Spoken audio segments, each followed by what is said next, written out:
Hola. Happy Friday, everybody.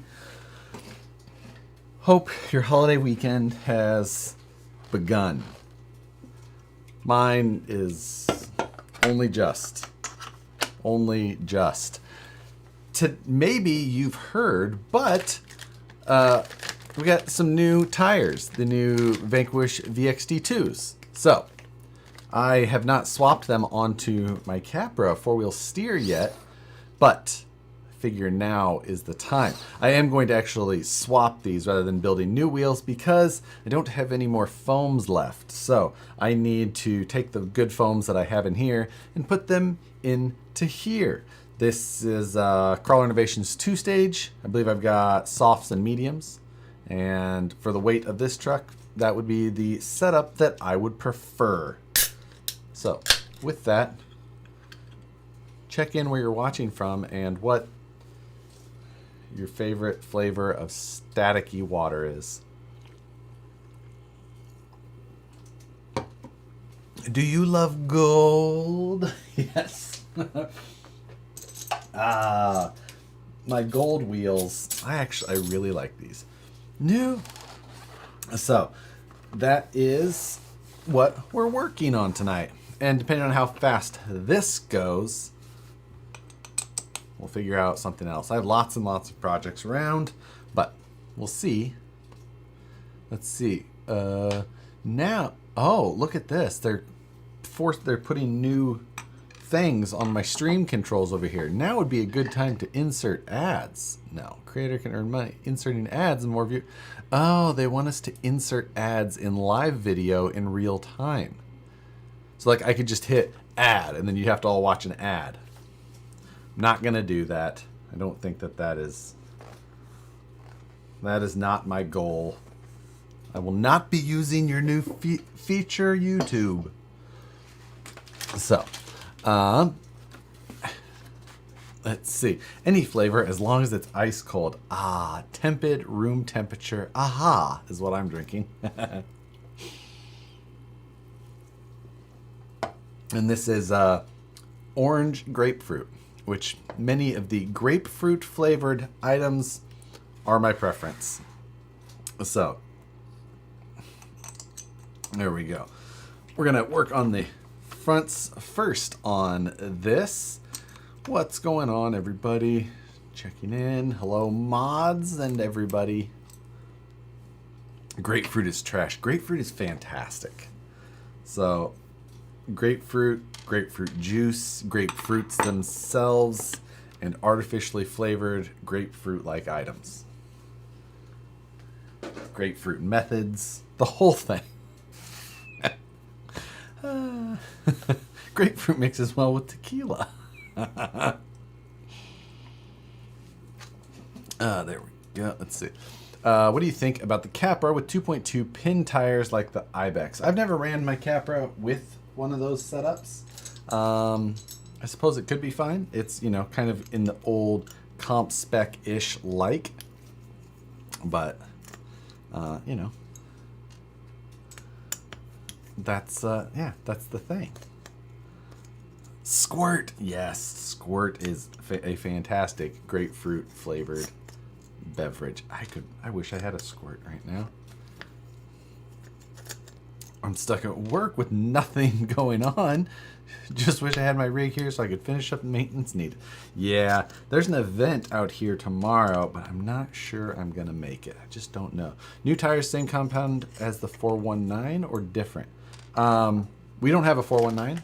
These are the Vanquish tires. But this is an all-new compound that we have not used before. So, I don't know exactly how to convey the compound to you, but we'll do our best. They're sticky. I've been running them for quite a while. You know, I had a comp rig that I built some time back and I never showed on here. That was because I always had these tires on it. Smell it. I mean, I don't know.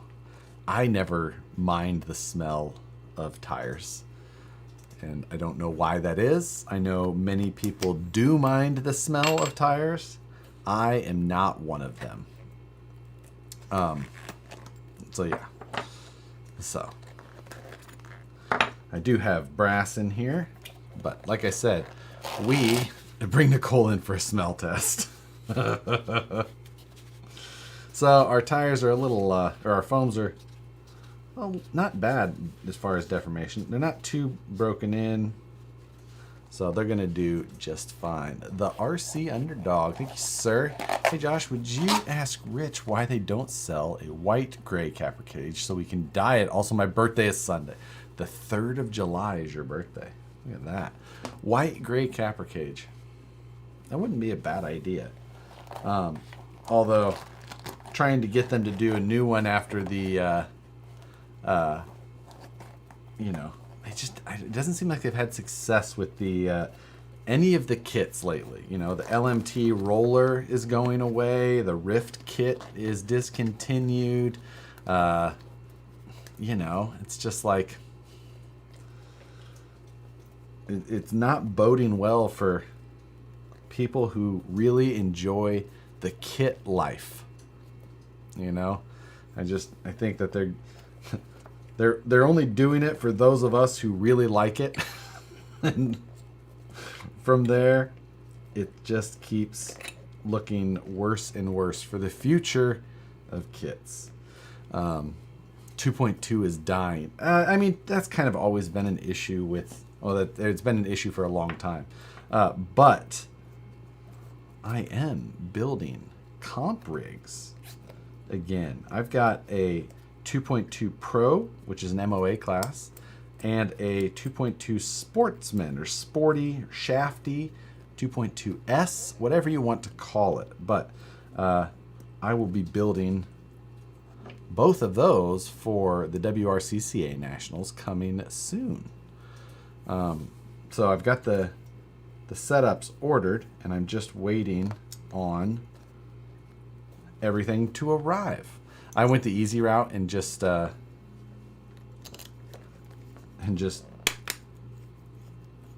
picked up the vehicle kits that are available from Deluxe currently, because lazy. That's why. That's why exactly. 2.2 has its phases. That is for sure a thing. I mean, everything has its phases, you know. Right now, the quote-unquote cheater rigs, like, that's a thing. You know, it's a constant. Everything changes. But scale is one of those things that always kind of corrects things, right? We get away further and further. Like, the guys who are building some of these cheater trucks, whatever they want to call it, which is a terrible, stupid name to call them. But they just, like, I'm like, that looks worse than our comp rigs back in the day. So, sorry, I missed a couple questions. Just ordered the VXT2s. Are the foams that come with no good? I mean, they're just kind of a standard foam.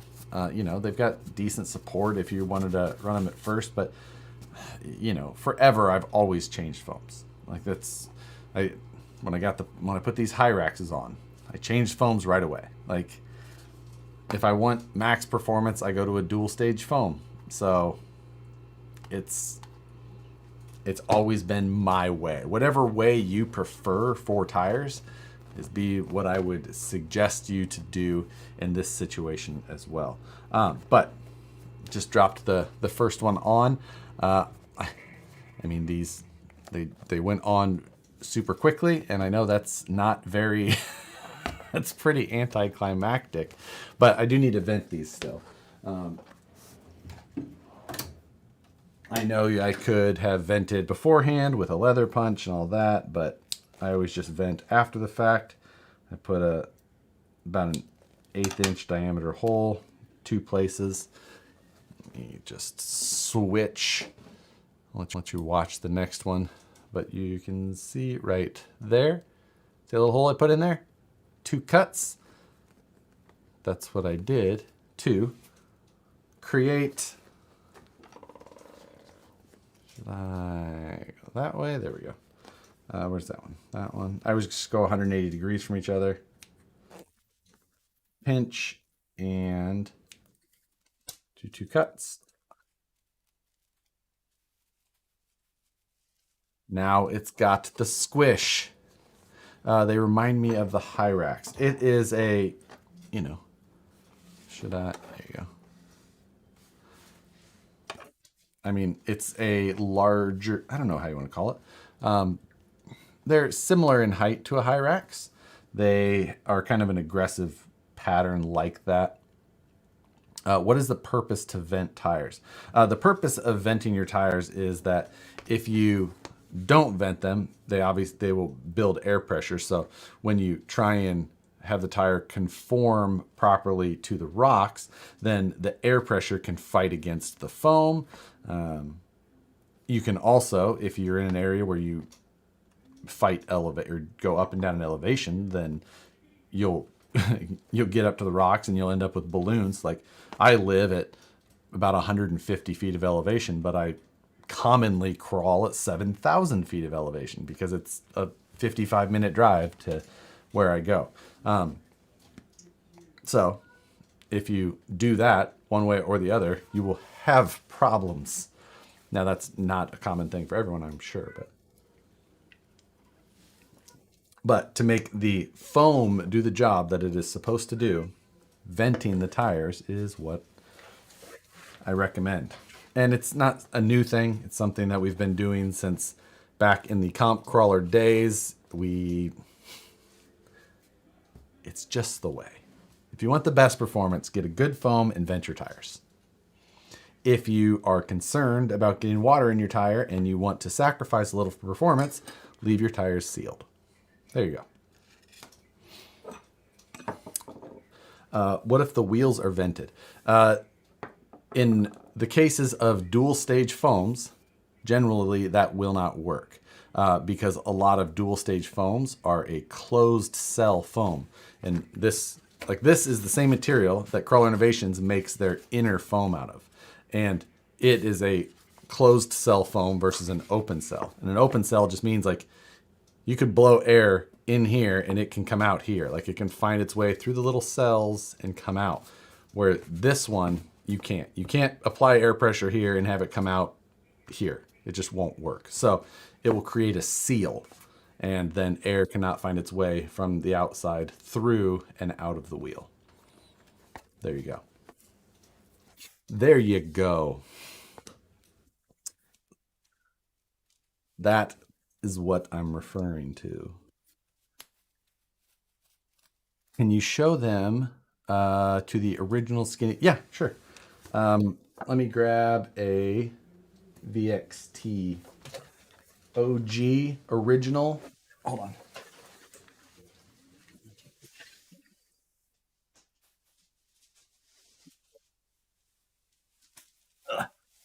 Well, let's see.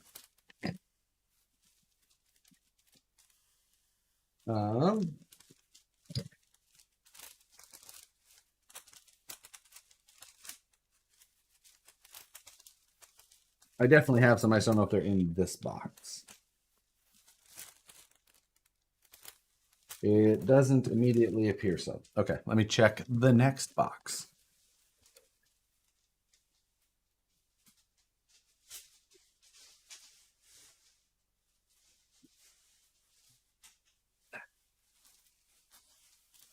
Bigger box. Hold on.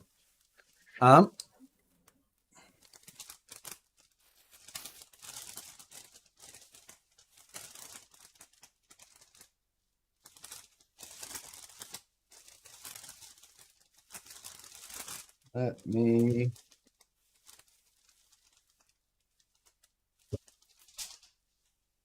Well, this is.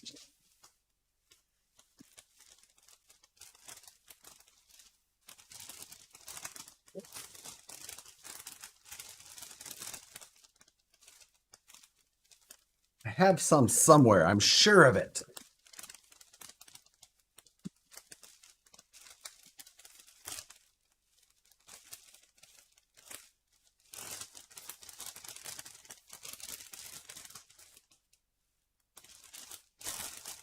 Well, this is ridiculous.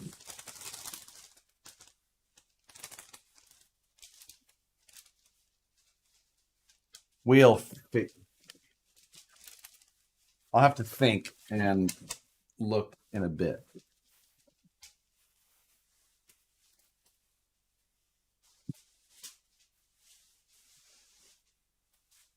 I just put some on the last flip truck, and so I ended up with more tires on here than I needed. Extra tires. Okay. Continuing to dismount. Sorry. There we go. Proper foams and vented tires is the same as tire PSI. People just well, the other thing is that in RC tires, like we don't have the way that our tires are constructed are nowhere near the same as how a full-size tire is constructed. So even though full-size tires will absolutely deform, you know, you'll get tire roll, not like an RC tire. So that's why you need a proper. These are the red compound, correct? Yes, this is the new red compound. The new ones seemed to work very well at that comp. They really did. They really did. Which,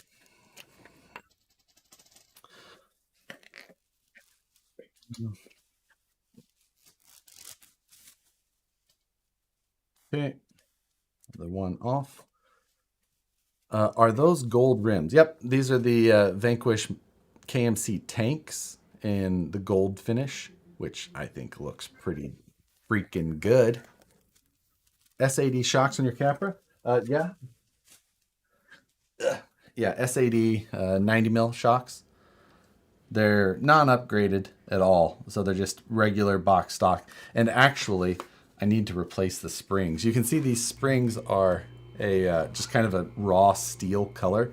That's because these were sample spring rates. So I have the proper ones now but those were like pre-production. So before they were widely available. But anyway, so two-stage foam. Now this isn't a great looking version because it's been in a tire, but the single stage or the single closed cell inner, and then this is a soft outer.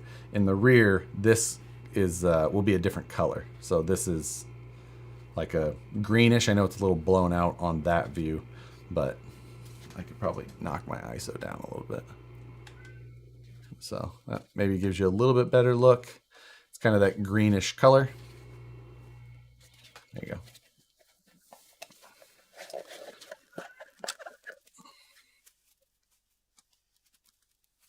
All right. So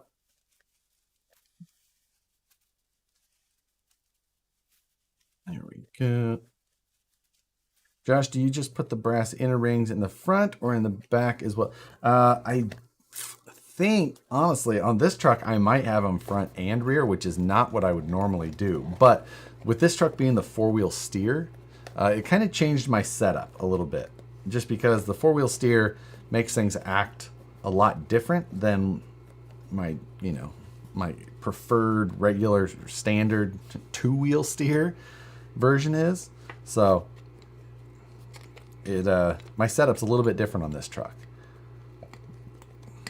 We can go over the whole Capra setup here before we go to the mount the rears on. Show you guys what's happening.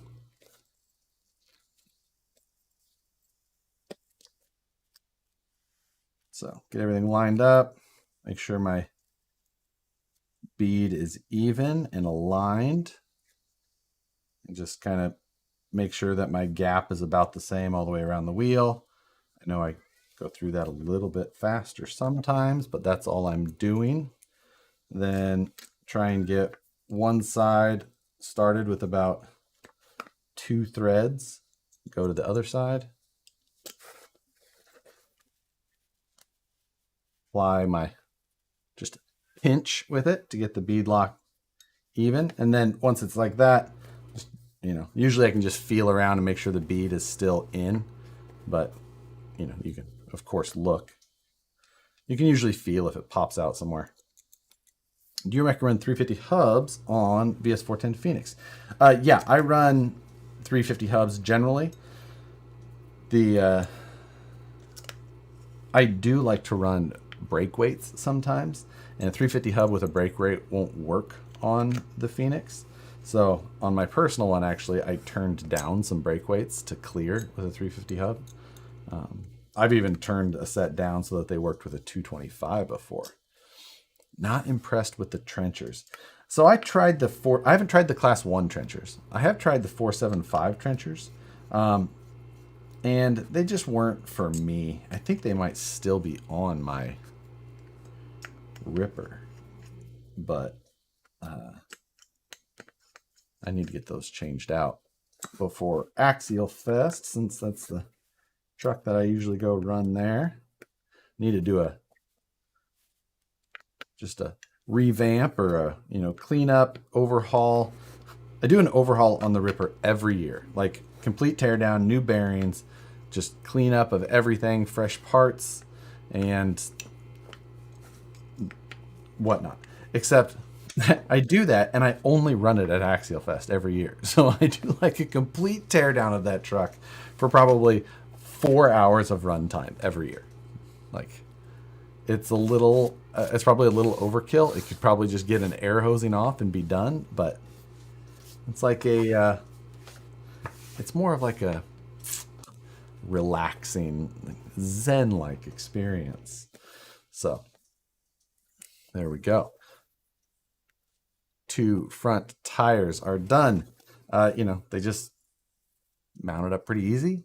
I don't know. I don't know what to tell you. It's pretty they just go on. Now I say that I'll have to fight one of the tires for some reason. For some reason. Jeremiah, thank you, sir. I need to order a set of these for a VS410 chassis build. What's your thoughts on the 1 beadlocks that come on the Phoenix?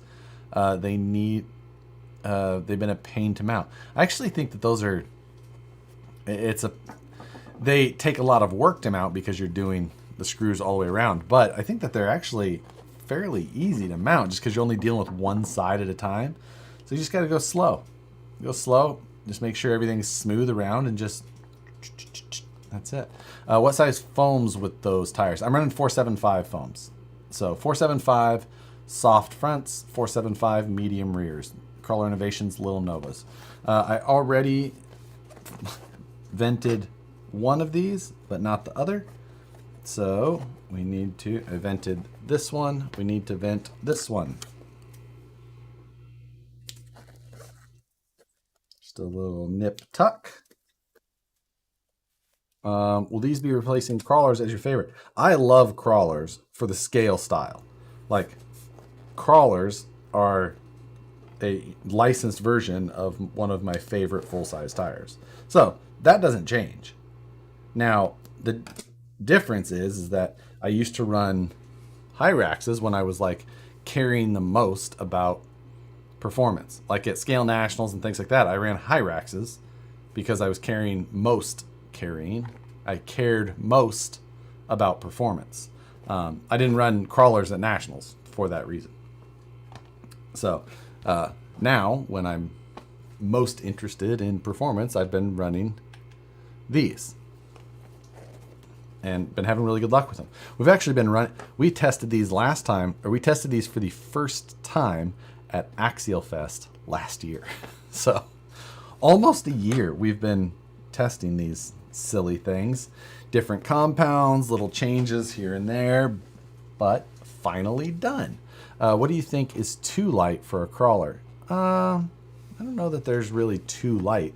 There's a certain number of things that you have to get in there, and that usually determines. But I've seen comp rigs, super capable comp rigs in the 3-pound something range. And those are some of the most capable crawlers you could build. So I've never Never had luck with Hyrax. Crawlers have always done better where I crawl and how I drive. That's interesting. I don't know that I've ever really seen crawlers be the performance tire of choice in any of the competitions. I guess it's just not real. I guess none of the larger national type or anything like that I've been to. Not saying you can't win with them. They're a good tire. Obviously, I really enjoy them.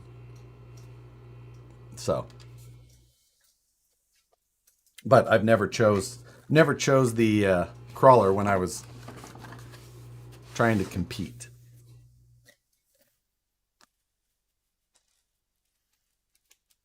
So, drop the new fronts on. Of course, Capra width is so hard. Capra width is just a decent bit wider. Where would that? Let's see. Looking forward to trying the VXT2. Yeah, Ben, I think, especially in Arizona, stuff like that, I think they'll do great. I'm of the opinion that the Hyrax is the pinnacle of crawler tires. They're a great tire. I've always had good luck. I've always liked them.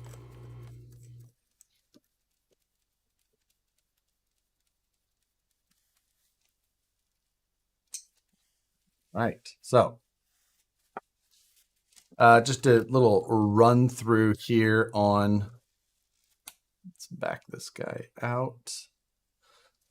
My four-wheel steer Capra, probably been a little bit since I had it on here, but this was the actual four-wheel steer version, not a converted standard version. I didn't love the Capra. I really didn't. I got it and I was like, okay. I just didn't like how it drove. I didn't like much about it. And then they released the four-wheel steer version and it changed my opinion. I really enjoy this truck as a four-wheel steer truck. So that's when I dove back in and built up this rig, and good and scuffed up now, but the cage is basically as it comes, other than I cut off the light bar mount. I don't know why they put a light bar on a Capra. I feel like it's the wrong truck to have that type of thing on, but whatever. Other than that, cage is pretty much stock. I did swap to 90mm S8E incision shocks. These have some early versions of the test springs. Those I need to change out to some of the production ones now. One little change to make. Blind Guy RC, thank you, sir. Hey man, could I send my smaller tires from the Phoenix back and get these? It's all about this. I'm all about the Swampers. Oh god, I got XL Rock Beast. These are a bigger tire, quite a bit, than the VXTs that come on the Phoenix. And I don't know why I don't have a set in here. I know, like I said, I just put them on another rig, and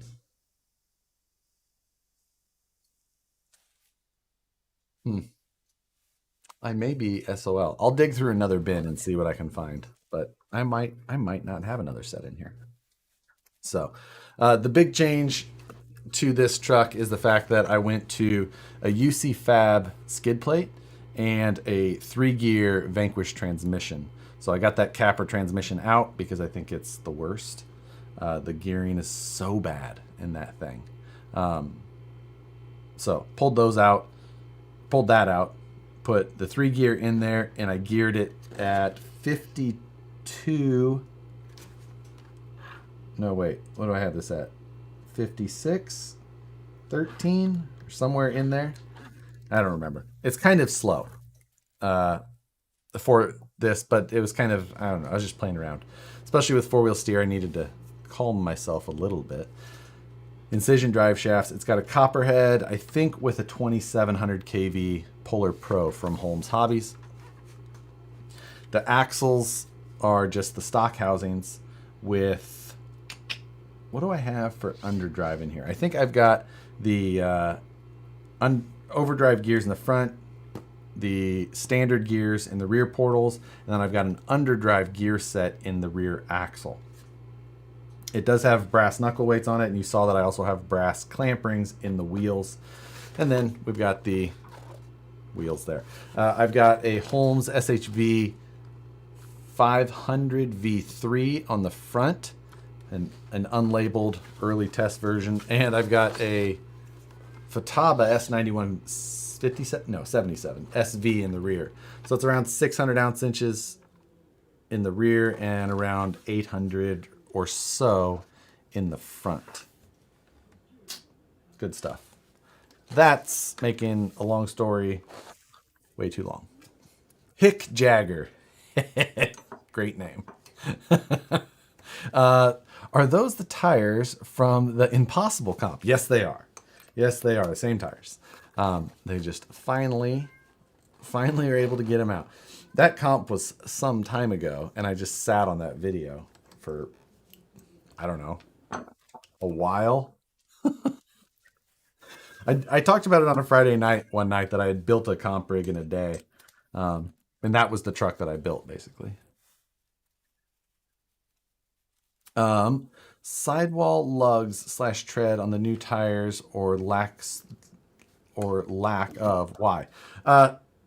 Honestly, it's kind of just having just super aggressive side lugs. We've found in a lot of situations to be a hindrance, and it's something that we also kind of come from in the comp days. So kind of went with that route. It's the tire itself is got the stick, and trying to keep the sidewall a little bit more minimal has been something we've enjoyed. Again, it was something that we really was the way. It still is the way in the comp world, and I think that it will likely transfer in our world as well. Fast Rob, thank you, sir. I don't recognize that name around here. Much appreciated. Do I hear a cat? You always hear a cat. There's always a cat yelling here. Do you want the same servo front and back? I mean, if I had two of those Holmes direct power servos, I probably would have put them in, but I didn't at the time. And yeah, it's just kind of why.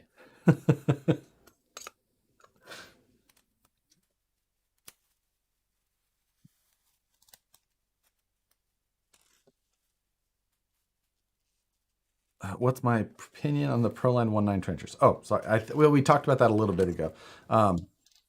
I ran the 475 versions, and at least where or when I was running them, they didn't work for me as much, which I thought that they would have more so, just because of a lot of the terrain that we run on up here is so slab-like, but they actually just didn't work as well as I hoped. So anyway, as you can see, we've got a different color foam for the rear.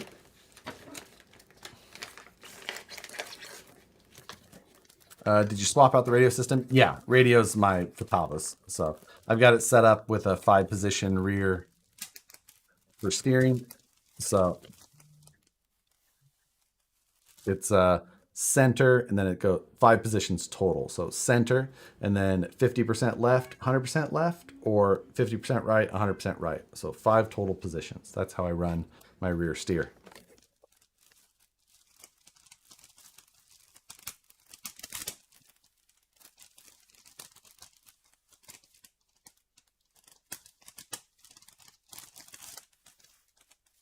Are you going to be putting the Hyrax on another rig?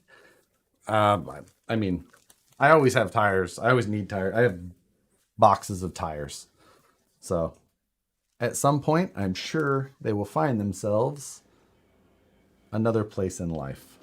Or I'll put them on a flip that truck. You never know.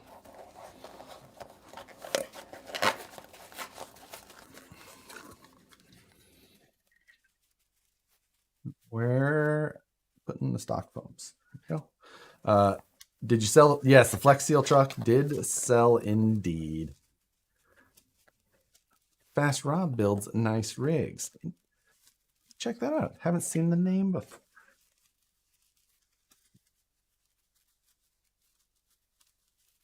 Flip that truck. Yes. All right. Yeah, but the Flex Seal truck did sell. Shipped out already. It's going to Georgia. What happens to the old foams? I just honestly I throw away my old foams, stock foams. I don't. If I kept the stock foams from all the tires that I get, it doesn't matter the tires. I pretty much change out foams to Crawl Innovations. So, cat toys, no, because they shred foam. Actually, the camera that you're seeing, this camera here, it's got a external microphone on top, and it had a dead cat on it. And freaking Chief, one day I came out in the living room. I was like, why is there little black shit all over? And I was like, oh, it's foam. And then I realized that he had got in, taken the dead cat off of this mic, and just shredded it. So no, he doesn't get that. You can make a pillow out of all those dead tire foams. Except I think that they would still smell like the tires, and Nicole would be in bed dry heaving, just. What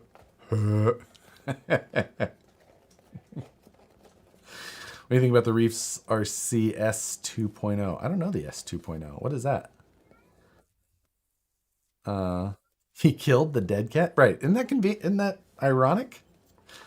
Thoughts on scale engine needing oil pans for points. Hick Jagger, I think that's a great question. It's not something I had ever heard of, and I don't see it in the rules anywhere. And I think that it's not a rule, and I think that it's a very localized. Well, maybe I'm wrong. Maybe it's going to be an official rule. I don't know. But until it is an official rule, I think that saying that to require it is bullshit. Because it doesn't say that. It says 3D engine.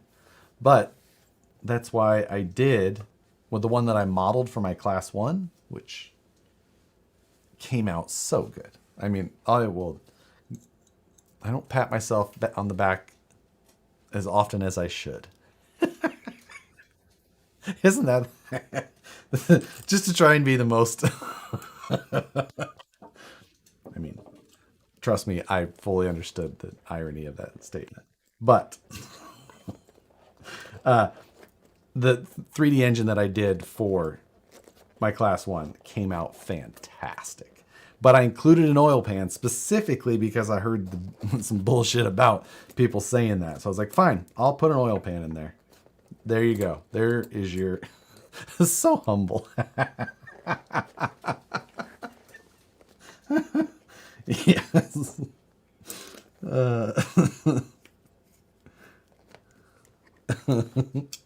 Okay, so where is Nicole? She needs to read the comments. I know. She's in the other room. I told her that since it was about... Like, I mean, honestly, like, I know. Like, new tires... For those who don't know, for some reason, I do work at Vanquish. I was involved with these tires. And for that reason, I was like, it's probably going to be a night that I want to read and answer as many questions as possible. So when it's about RC stuff, I'm like, hey, tonight it's going to be about RC questions a bunch. She's like, so you're saying you want me to sit on the couch? Yes. Will there be a running video with the Capra and the tires? Probably. I mean, I enjoy this Capra so much that I should get out and run it some more. And since I just put new tires on it, it seems like a good time. But also I did put out a running video of these tires with these foams in my little like Class 2-esque rig. I built it up with like a chassis that we drew up super quick.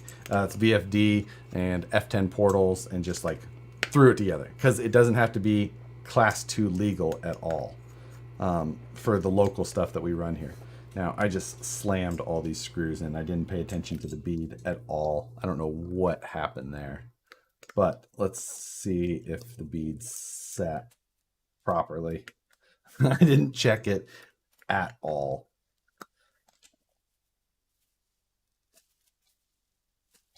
Yeah, we're good. Hey, lucky me. That was pure luck. Because like I said, I didn't check that in the slightest.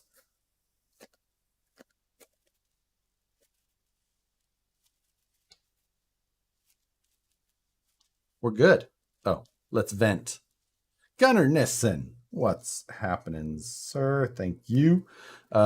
Just Joist dropping to say hi. Tonight's code: bring back Nicole, or I'm not watching. Gunnar, thank you, sir. That is a code for Satisfied Jerky. In case you would like to save 10%, I highly, highly recommend. And as always, thank you, Dana, for putting the code and the link in one message. I will pin that at the top. So,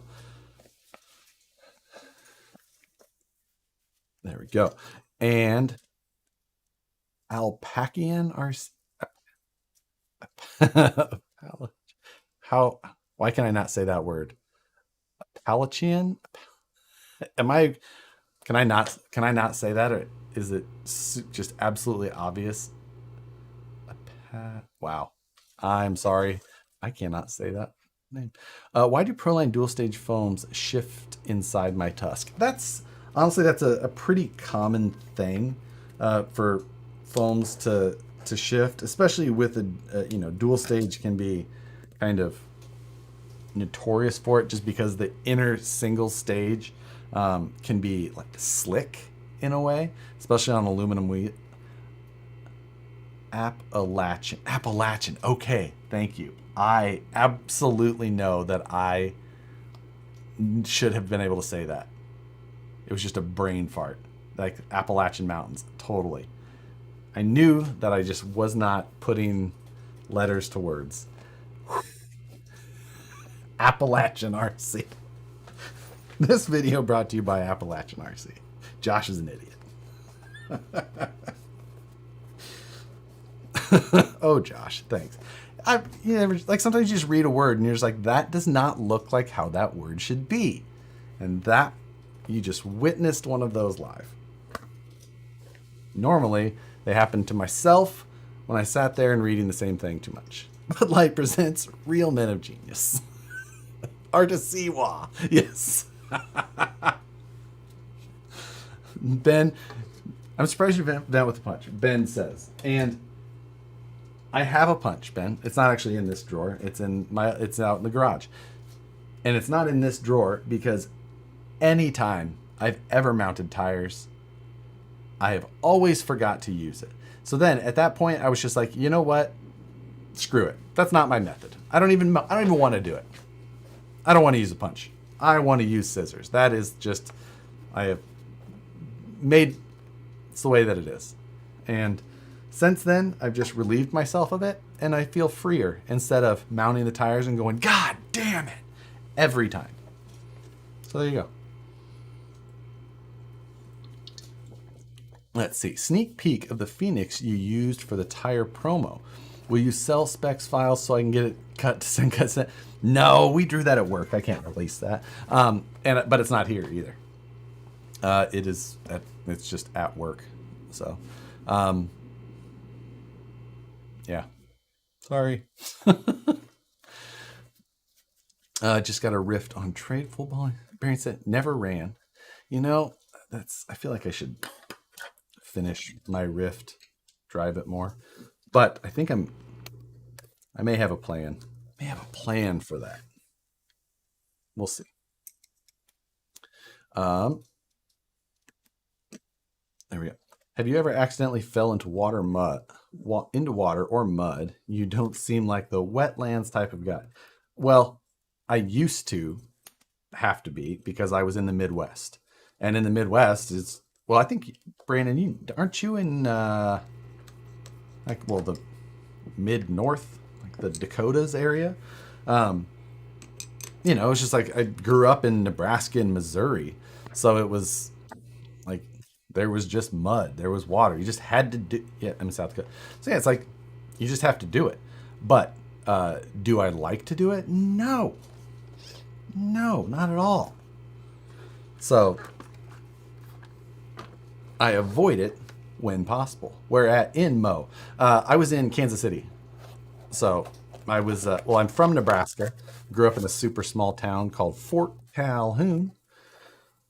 And then went to college at Nebraska, and then I got a job at an engineering firm out of college in Kansas City, and I moved down there in 2006, and I mean, I still like, when I say home, I mean Kansas City. Just was kind of home. It's where I met Nicole. We had a house there. You know, we got married there.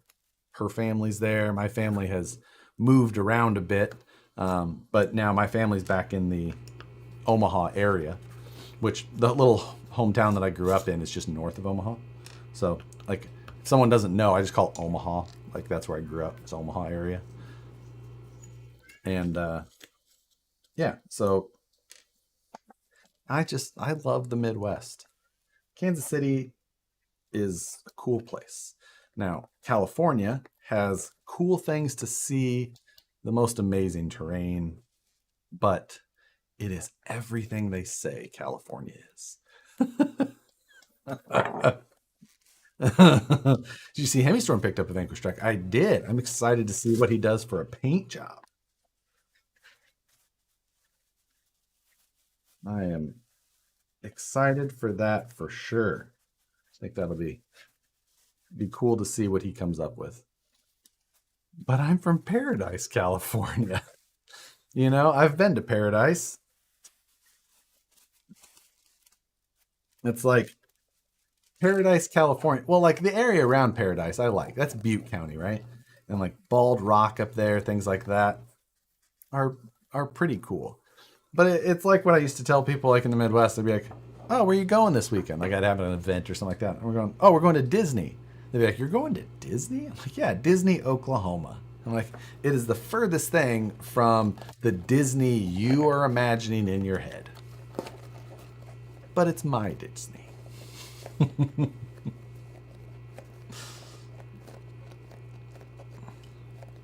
Middle of nowhere, Illinois. Here, hey, I've driven upways and downways and sideways, crossways across Illinois as well. I spent quite a bit of time living in Schaumburg for a big project there in downtown Chicago for the reconstruction and design of the Spaghetti Bowl. So, had some good times and some memorable times. I don't know if they were good times. Good old Schaumburg.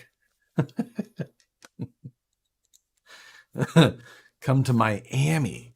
We've got coral. Do you have actual rock to crawl in Miami?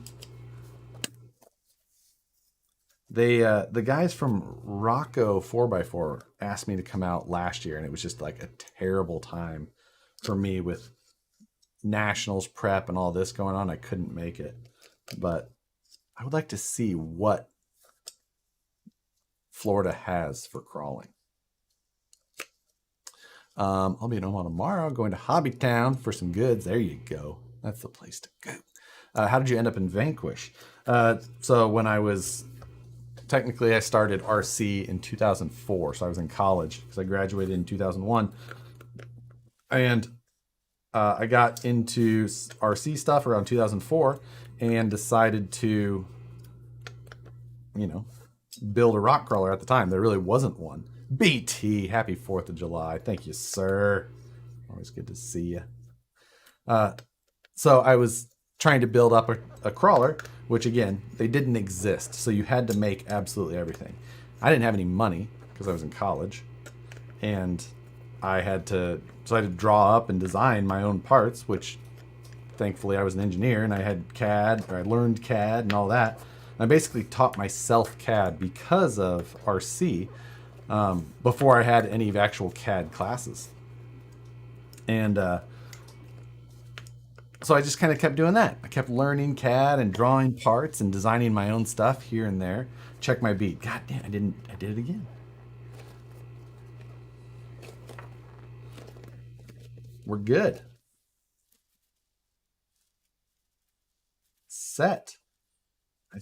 They went on so easy. I just didn't pay attention to do it. So I it was just kind of a snowball thing. So I just kept doing that, designing parts, and then I worked for a company called TCS Crawlers for a handful of years, designing parts for crawlers. I did some work for Axial. I designed like the Ripsaw 1.9 and 2.2 tires. And then I just did a lot of media stuff and did like the whole sponsored driver thing when that was more or less common, whatever you want to call it. And did that, kept designing, building, and documenting my own builds with YouTube and forums. And I just became friends with the Vanquish guys for years, and we just talked all the time, and they offered me a job, I don't know, for years, and I didn't want to move, didn't want to leave.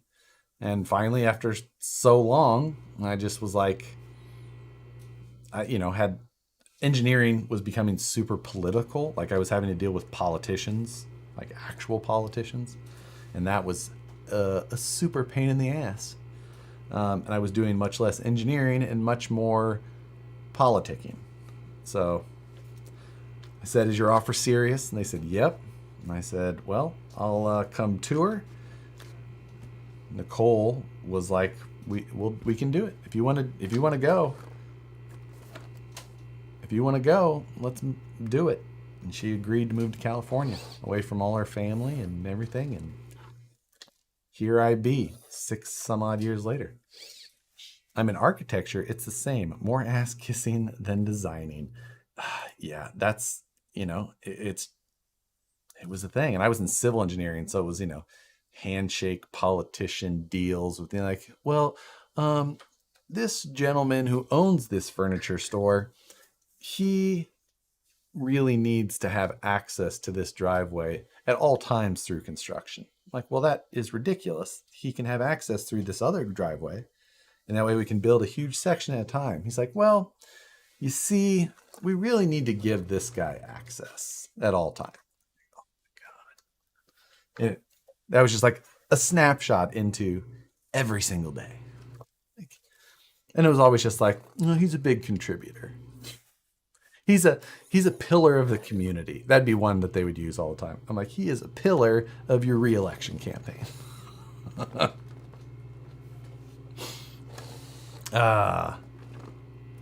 So there we go. There is our new tires on our Capra. But I will say, I'm glad that we made the move and I got out of engineering, because playing with toy trucks every day, it may be hard to believe, but it's more fun. Even though I'm not actually playing with toy trucks every day. Not often am I actually like driving trucks at work or for work. Oh, you missed venting the last tire. I bet you're right. Which one was it? That one's vented, so it must be this one. So what happened? See, this is what happened. I would drive up in the mountains, and then all of a sudden, one tire would just be like, boom.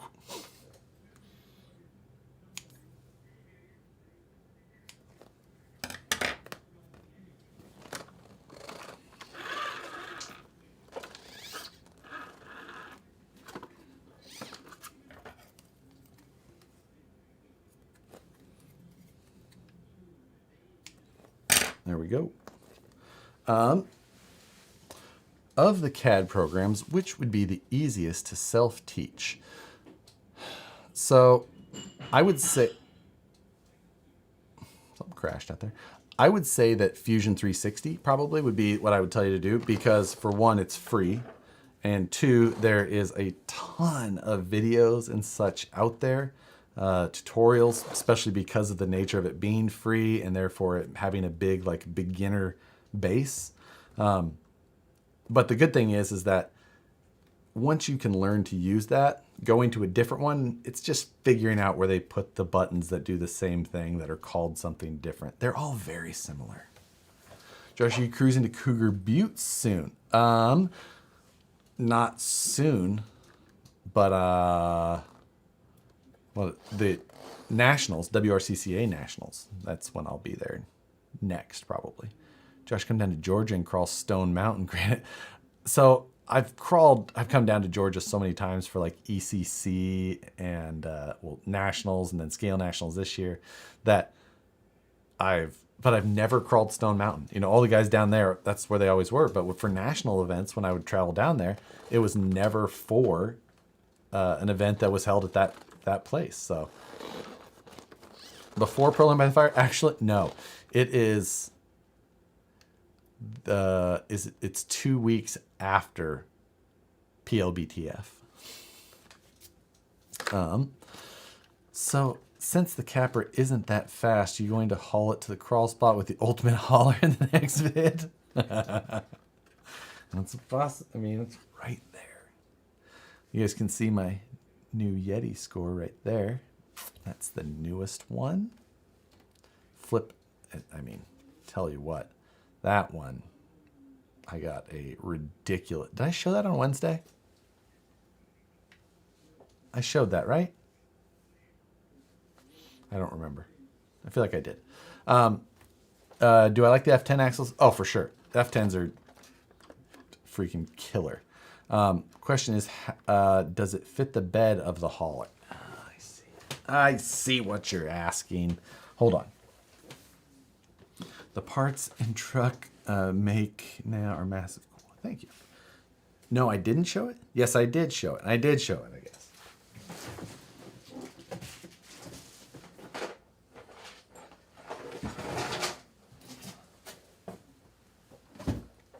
Hold on. Let me move stuff. It's too freaking big to put on the...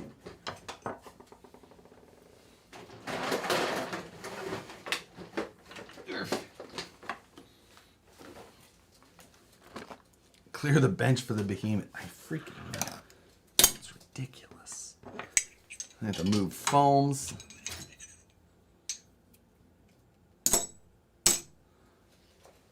Tires and foams and shit everywhere. Ooh, it clears my water can. What do you know? It's so big. I know. After just seeing that Capra on there, it looks... So... The tires are basically dead center on the rails. So, try and show you the width. There you go. That's what that looks like. But, lengthwise, she's not shy.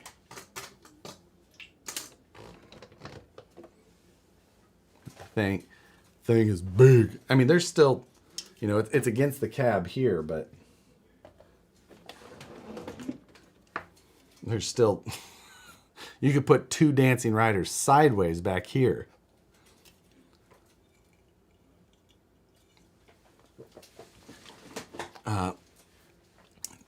Josh, I like the way the Yeti would like to buy the Yeti when you're done. Eric, that thing. I'm ready to sell it basically because it doesn't need anything.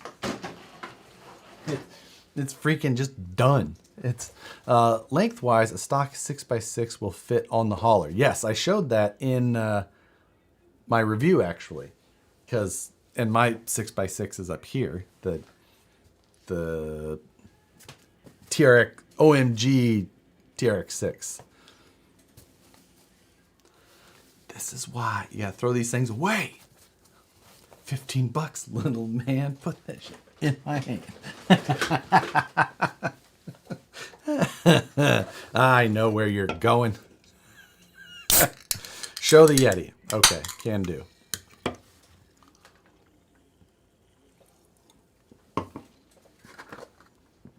The Yeti, I was surprised how big it is too.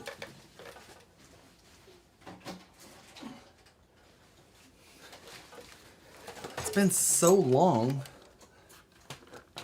since I've owned a Yeti. But I got this I got this from someone who was offering it for a flip that truck.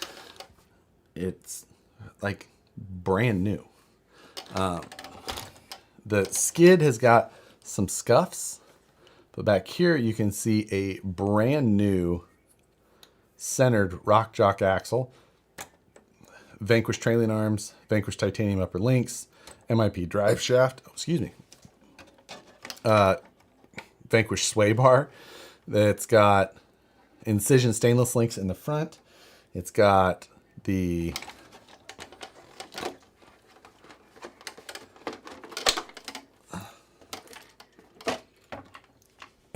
let me see if you can see it this way.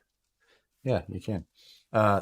Vanquish shock adjuster, Vanquish front, whatever you call this, shock tower, knuckles, caster blocks, and motor plate, motor cam, Castle brushless system, and it's got lights wired in it in a nice way. It's on the Proline bug body is mounted to the chassis cleanly. Like it's got brand new tires on it on Proline beadlocks, but the tires are just, I mean, like I said, they're brand new. It's like this is paint. The Vanquish logo and the Axial logo is all paint.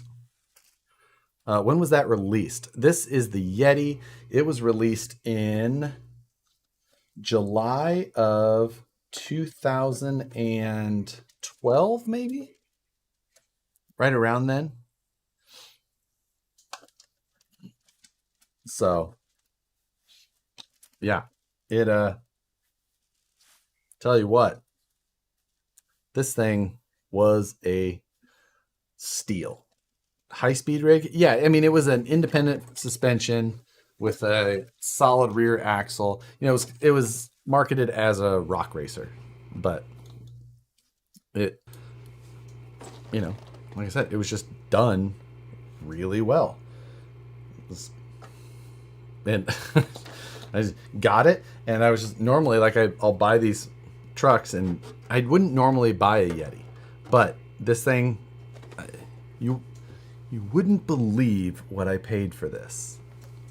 Wouldn't believe it. And oh, it's also got the Vanquish steering rack and bell crank in there. Think they'll make a V2? Absolutely not. I do not think that they will. It has the axial universal shafts in the front rather than the dog bones. Yeah. Crazy. Crazy talk. Art Estridge, no, that is not the correct price. I have the same body on my Yeti. Don't forget to smash the like button. Exactly. They won't because it compete with the Hammer. Yeah, there's rigs that they have now that just are, you know, in competition with it. So it but yeah, it was just $250. Adam, you were too low. That is less. If it was $250, I mean, it would have been. I was already just like, is this stolen? Because this is too cheap. But the guy had it on his Instagram page going back multiple years. Flip that truck. Yep, that is why I got it. Driver 944S. That is correct. I paid $300 for that truck. So, which is a steal. So, only missed the front diff housing from VP. Yeah, really, that's about it. It only needed the front diff housing to be basically completely hooked up. I need you to hook me up with a full braze cage for my Capra. Nope. I do not build those for people. That's a steal for sure. I mean, absolutely a ridiculous steal. Will you ship to the UK? I think I'm gonna sell that one locally, so I don't have to ship it, just to try and maximize the money that I will make from it. If that makes sense. I like my rock ray, but I've spent several hundred fixing it. That thing has got like $300 in the rear axle area, with the axle housing, the trailing arms, the upper links, and the sway bar. That's probably $300 worth of stuff. Like. Oh, is Phoenix considered local?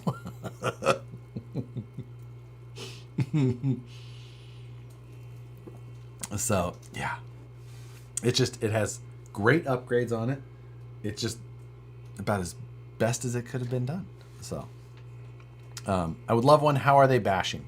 They're not the best basher, and I think that was kind of the reason that they're kind of going out now, is because they needed those upgrades at least to make it last. So you ended up having to put a lot into it to get them to be, and right now it's hard to get some parts. So start the auction, shipping on buyer. Oh, I know. That's visiting my brother in Manteca tomorrow. How far are you from I am in the Sacramento area is where I am.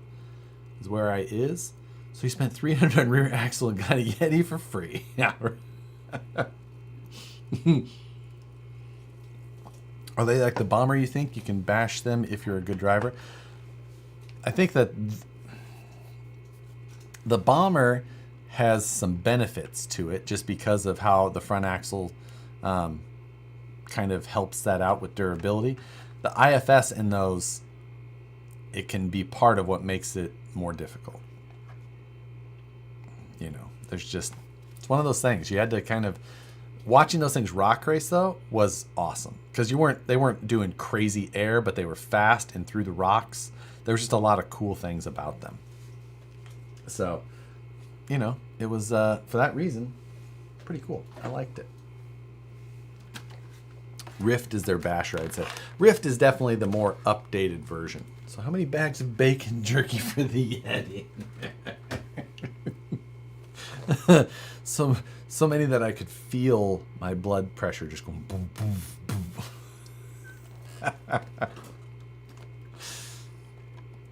So, yeah, exactly. Where are we at on our current... Oh, I have one bag left of that's hot satisfied jerky, and then I have 2 bags of Armageddon in here, which I am not eating tonight. Nope. Isaac Jarrett, $10, much appreciated. Thank you, sir. Walk me through mirroring the gears on the Creeper T. Creeper T.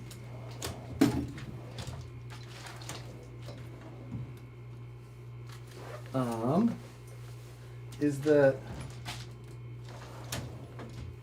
the Creeper T the original gear, the original transmission of from TGH? Is that right?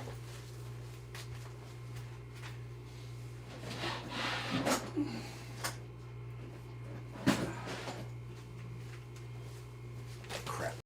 I'm positive that I have one of those, but I don't remember where. Hold on. No, it's the newer guy. Okay, I was going to say, I was like, check. Hold on. Which one do I have? Creeper T. No, I'd have just a Creeper in box 4.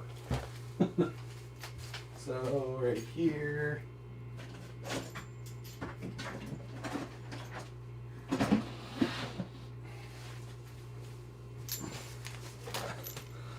This was like the original transmission from TGH. And it was just called, Creeper, not Creeper T. So, Creeper T. Man, I don't know that I know it. I have the transfer case. Is it the little transfer case? Now I must know. What's the best satisfied jerky? Oh, okay. The Sriracha Cha and the Western bacon jerky, or Western barbecue bacon jerky, are like candy. They're a must try. So those are musts. When you're ordering, get it. But it's not like, it doesn't give you the full jerky thing. I still maintain that the turkey jerky is one of my favorite, which is crazy talk. And the sweet and hot, probably tops. Yes, the tea case. Okay. Well, I happen to have that.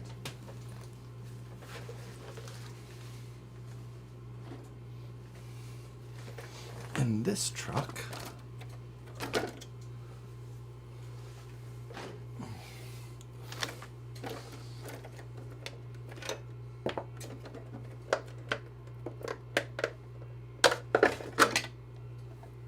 So, is this...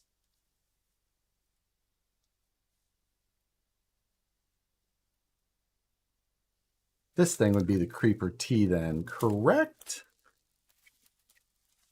Dark little thing? Need more shells, I know.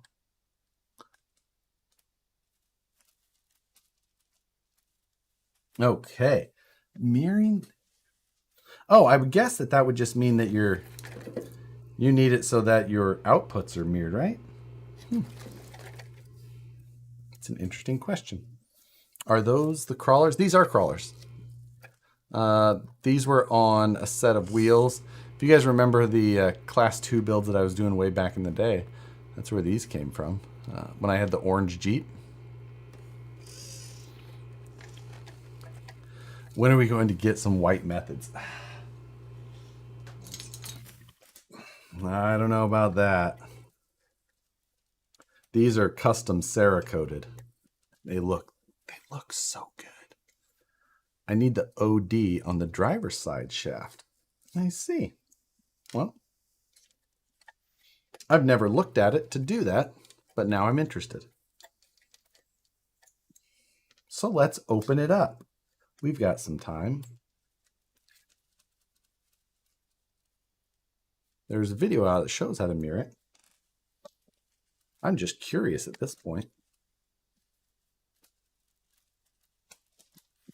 I can show you guys my custom T-case mount too.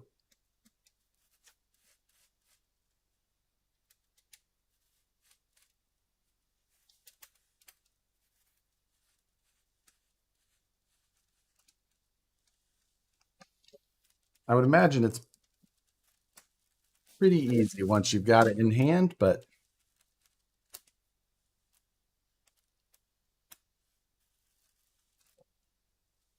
here was the custom little skid setup that I made for this. So I redesigned the skid plate in this scatter gun, and then I made a carbon fiber plate that bolts to the skid plate here, here, and here. And then this is actually a spacer, oops, that comes out because I needed to like dial in the amount of space that I needed to clear the drive shaft with that transmission. So pretty slick little setup though. Obviously the carbon fiber was all notched out around it, but I never did show that up close in a video.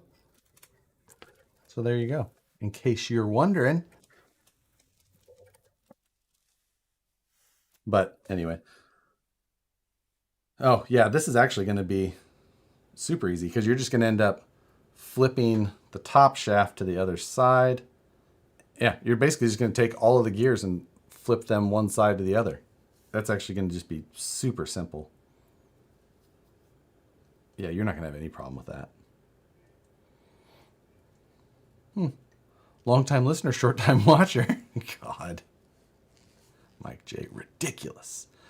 Whoa, that frame or rail system is insane. This is the NWSD scatter gun that I built here not too long ago. It was a fun little build, but also just turned into a fun little truck. It's got the Holmes revolver in it with the Holmes Crawlmaster Mini ESC, the V1. There's a Castle BEC in there, and yeah. So such a small tranny. Yeah, this is part of it. That's because the spur gear and pinion are up front, and then it's got a secondary shaft. So it's a transmission that's in multiple places. I need to go into work and make some D44s on Tuesday. Those are already being made. There's trays and trays of them sitting around the office right now, actually. But you have to wait a little bit before they hit the website because they have to go through plating and packaging and yada, yada, yada. All of that just to make it a finished part. And then we'll see if you guys actually buy them this time. Because everybody cries about it now, but no one bought them the first time. If you guys don't buy them now, You're never going to get to cry about parts that aren't in production ever again, which is always the case. Advantage to a setup like that, it just basically it puts the motor forward and gives you a bunch of room for interior space is one bonus. But you know, it's it does make it more complicated at the same time then as well, of course. Oh, I can hear my pins falling out from here. Oh, I think that's the wrong side of the drive shaft. It indeed is. Tell you one thing that it's not is easy. It's a pain in the ass. But my drive shafts are slightly too long to be able to hook them all up without the transmission loose.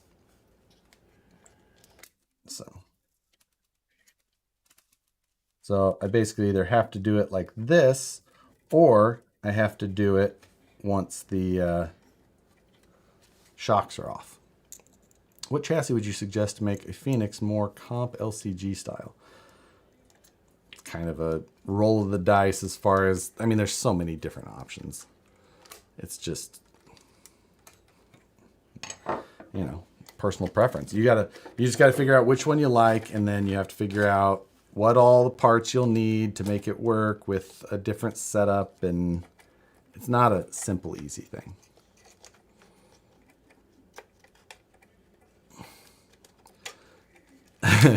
Crying? Ain't no way crying. Just trying what we'd like to buy. I hope that you would like to buy it, because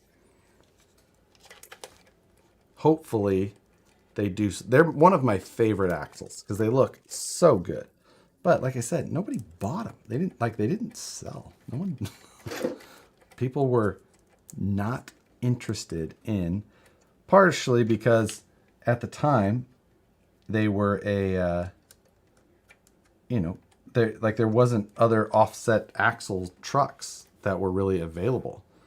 The original VS410 was one of the earliest ones that had that type of setup, but now the SCX3 has it as well, and starting to see it more commonly used in other places. So hopefully that is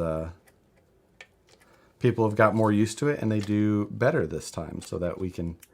God damn it, that pin fell out again. Gunner Nissen again. For those wanting to try the bacon jerky, back in stocks. It all sold out already? This is an outrage. Okay, this is absolute horseshit. I'll be getting a couple of sets. Get them while you can. We're never making them again.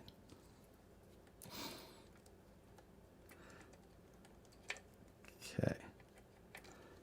There we go. Now, stir in the hole.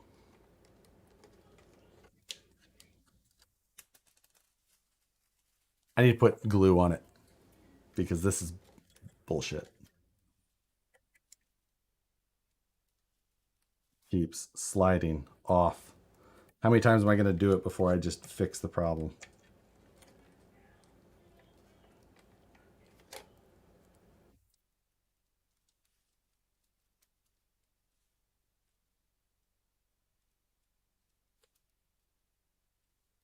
Sure that this is the best for watching. It's just me struggling.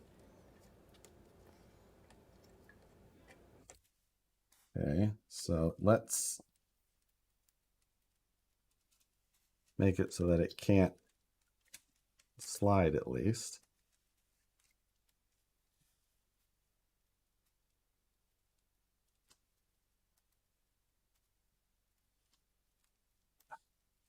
You'll never fix the problem because it can't be fixed. I know. There we go. That should fix it.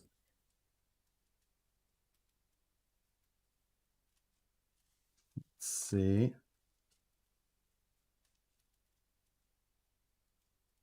Lining up. There we go. I want to own a Harley design rig. It can be signed with a silver Sharpie.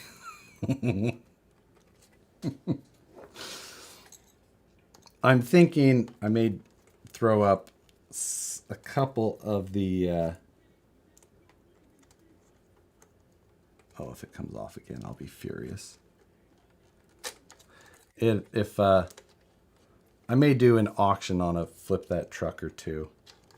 Just because, when I throw them on the website, I just try and go by the order that the emails come in. And then I get people that are mad, or the emails, later, or I have to reply to all of them. I'll donate just because somebody asked a question and you answered it and showed them correctly. Nice job. Well, thank you. Thank you very much. This is why we watch Struggle Bus. I know. It's ridiculous. Will you sign it? I'll only if they want. Otherwise, they'll be like, why did you ruin my truck by drawing on it? Your ugly name. Your ugly, not your name. When are the orange VP parts trays being released? Oh, Mike J, honestly, that is something I do want to do. That I do want to do orange parts trays. Went with a couple of reasonable color options to start, though.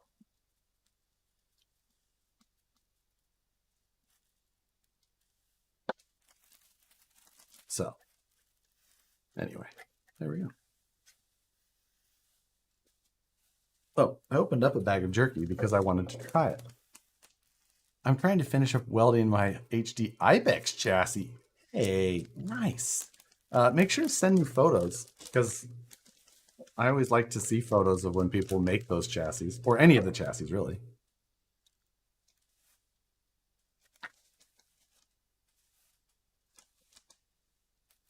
So, what is the website to buy your trucks? I put them on my website's harleydesigns.com.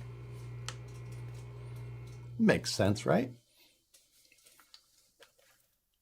My favorite battery connectors are these. XT60.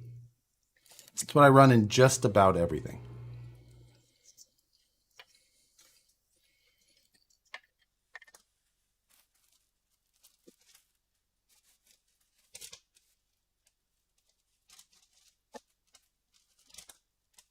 Oh, I didn't.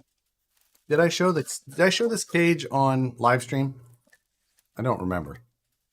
But I got the new 3D scanner.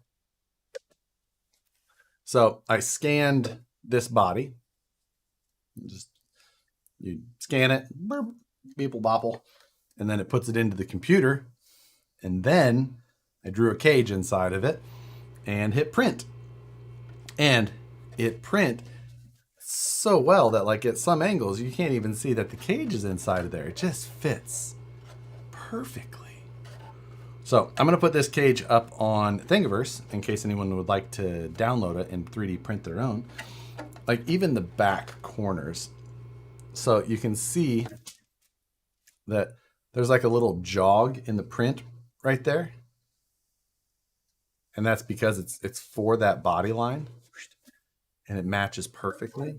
And then just pop a couple holes, and there's holes where it aligns there. So something else you could sell for those without a print. Yeah, I just would rather give the files away for free, and then maybe you can find somebody with a printer locally who will charge, because I don't have time to print for people. And the income that I want to make from the project is from the content. So I would like to make a video and put that out, or do it on a live video, and hopefully recoup some investment that way, and then give it away. And anyone else can, if they have a 3D printer that they can make it themselves for free at home, fantastic. Maybe then I'll make a YouTube fan. So that's why I give away my files rather than sell them. But these mounts are for, I've got mounts on the bottom that will be for like an interior pan. And then the up here is for a dash and such. Now I haven't finished the dash, but I plan to. So yeah. Yeah. I really like how this came out. Now it won't be the one that stays in here will not be red. It will be a different one. I have a CNC mill at the shop, so instead of printing it, so I can waste aluminum messing it up instead of plastic. This one would be a bit of a bear to machine, but depending on how many ops you want to do or how many axes you have, then I need a 3D printer. Appalachian RC, which is how you say that gentleman's YouTube channel name. Yes, you do. And also, I've said this on many streams in the past around the around a lot of my 3D printing stuff. You should absolutely get a 3D printer, and I have a ton of files, and I give them all away for free. And I tell you, you should just take those files and 3D print some of them and sell them to your friends and pay for your printer, because you could easily do it. I implore you, take my files and pay for your printer. Make it make you your money back. Do it. I know it says on Thingiverse that you're not supposed to, and that's really like for so that some big company doesn't come try and just steal it and make it. But it's not going to do anything anyway. Where is the mower file? That's on Thingiverse as well. If you go to my website, harleydesigns.com, there's a link to like chassis and 3D files, and that will link you to where all that stuff is. So if you just want to go to my website, you can go to it from there. So, Josh, what are your thoughts on the new Yeti 380 bodies selling for $160 to $200? Supply and demand. It's just how it goes. I get it. It just is. If I sent you a SCX24 chassis, would you try it out? I mean, chassis files. Oh, so I have to make it too? So like, for the reason I'm hesitant to say anything is because like Hard Park RC, we did a live last week. And he sent me like 4 SCX24 chassis in titanium and carbon fiber and all that. And it took me months before I actually got around to just installing them even. So that's why I hesitate to say yes, because I never know what time or that type of thing. So I can't say yes for sure. No, that's why. I designed an SCX24 Capra that works pretty good. Well, good deal. I mean, I applaud you for your design work. I just can't say that I would get to it. Are you still doing Sunday night design and printing? I haven't watched it for a while. I'm not sure if it was on Sunday.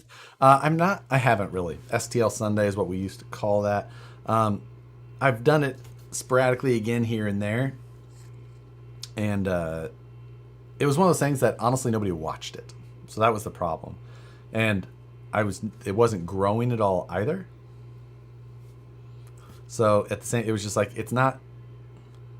I'm not getting anything out. It wasn't growing the channel. The viewership wasn't growing. And even though I liked it, I did it during Scale Nationals quite a bit because I had projects that I needed to do anyway. And I was like, I can do these live just the same.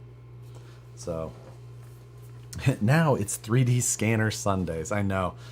You want me to? I can fire up the 3D scanner right now for you guys if you want to see it work.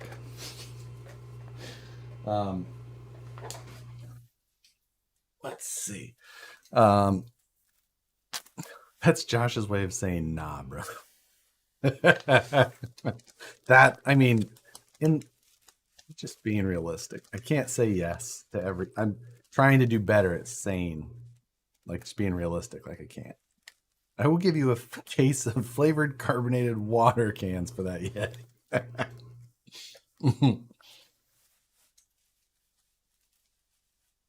Is that SCX24 chassis available for purchase? Yes, it came from Hard Park RC, the same place as these cool little wheels.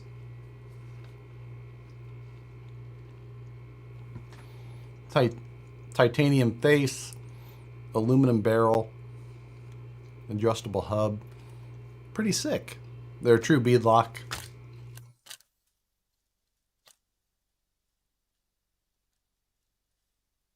I hate that I can't leave autofocus on this camera. Because if I turn autofocus on, you get that square. And that's annoying. So that's why I'm always having to reach over and manually focus that camera. Did you see Enjora asking for SX24 part questions? Probably because they were out of people to copy.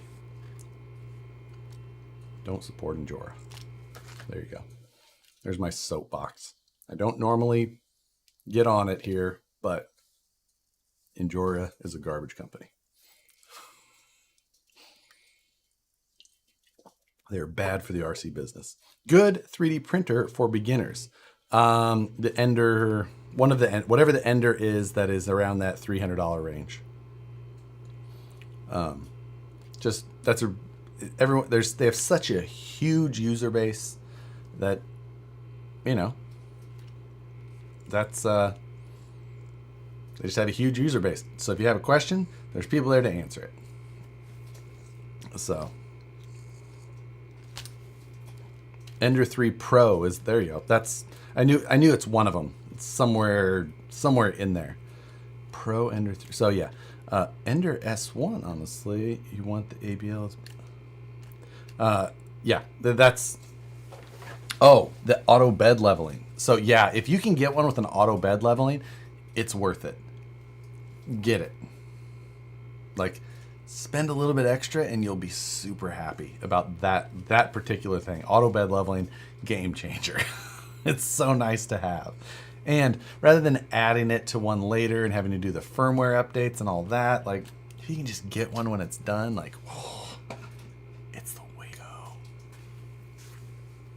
Prusa Mini is a solid choice. That's interesting. I don't really have any. I have a regular Prusa, i3 Mark III Plus or something like that, and it's freaking incredible. I actually printed a mold last night. So this is a mold for some Phoenix bedsides, technically shortened Phoenix bedsides, since I happen to have the ability to have that CAD file, because I'm gonna vacuum form some with these, and I may also do carbon fiber. We'll see, but it's because we threw those Phoenix bodies on for the video, because I was running the Power Wagon that I showed in the comp, but I was just like, if we're gonna do some video shooting for this and all that, like, we should just throw on, Brandon's like, I'm gonna cut up Phoenix bodies and make them work. And it was a good call. He did that sweet Milwaukee theme, which looked so good. And then I did the dig at Matt. But the reason I was talking about the Prusa is just because this thing printed so well. This is like 0.15 layer height, and the resolution was like, it's so good. Like, it's not even at the finest level, but it's so clean. Like, it's such a good print. Can't just saying that is what. Glad he gave up on the no hat. I still don't wear hats about 50% of the time. But today, well, as you can see, I didn't shave today either.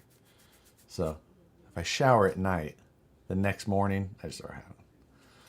So it's when I shower in the morning rather than at night. Because in the morning, if I get a shower and then I put a hat on, my hair hurts and it's like, ow.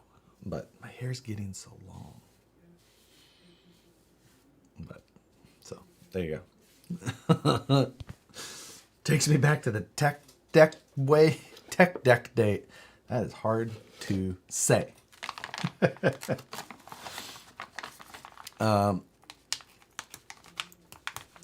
Anybody want a CR01 shelf? Ooh. Hippie.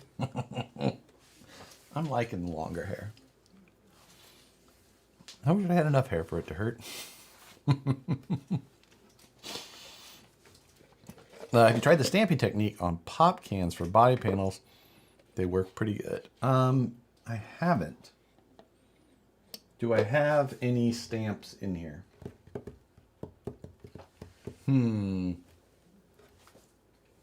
I don't know that I do. I finally threw away the box of prints from my class 1. It was ridiculous. What is the max print dimensions on my printer? I don't know that. I thought this said on the bed, but it clearly does not. It's about this big. It's approximately 10% bigger than the size of Armageddon Jerky Time. Not a freaking chance. Not a chance. Speaking of hats, how's the hat with the stick figure going? We're making new ones. The stick figure will still be on it. Slightly resized and for those of you with truly massive melon heads, we have double XL flex fits coming, which I have a big head. I'm around like a 7 3/4 on hat size. And when I put on the double XL stretch fit, it just like fell down onto my head. Like there was no, whoosh, it just boom, like sit. So I would say if you're well into the 8s for a fitted hat size, this hat will be for you. And we're doing it both the stick figure and an embroidered Vanquish logo. So they're like dark navy blue. That was the only color available.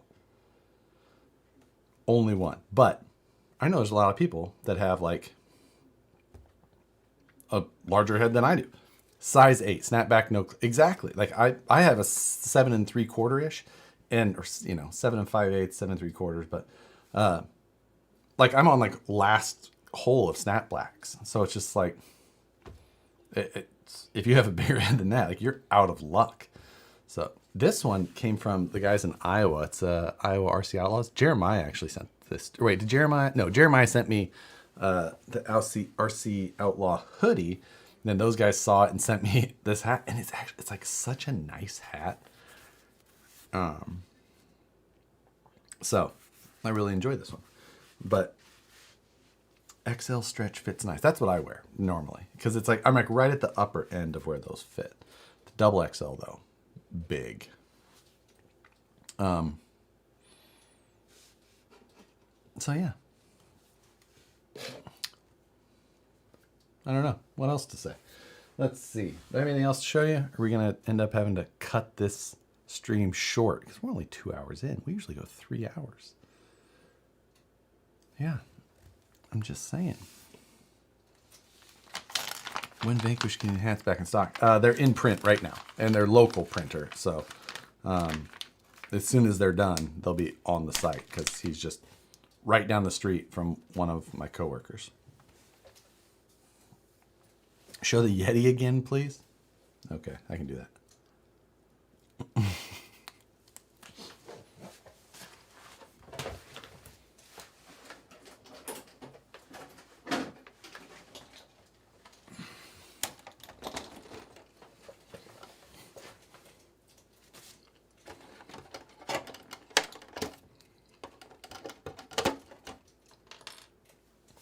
Do you use a local dealer for hats? I need some or disc.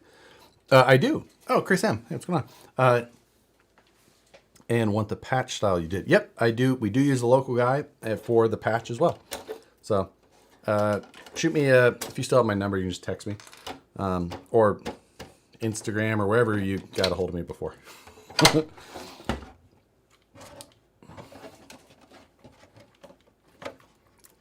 off it. So this thing just did. I mean, it's got the axial light controller because it's got all the lights in the back.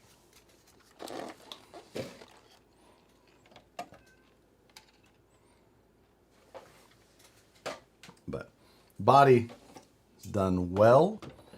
What model links are on the rear of the Dementor? Is this the Dementor? These are just the long stock axial ones, so they're like the, I don't know, whatever the stock ones were. Was that Deadbolt?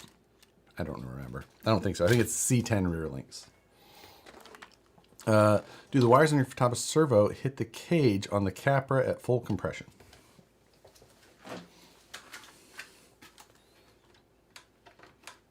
Yeah, they touch. Not a big deal though. You're only, because you're not doing this. When you're crawling, you're doing this typically. You're doing one side at a time. You're not doing both straight up. So it's not like a big deal.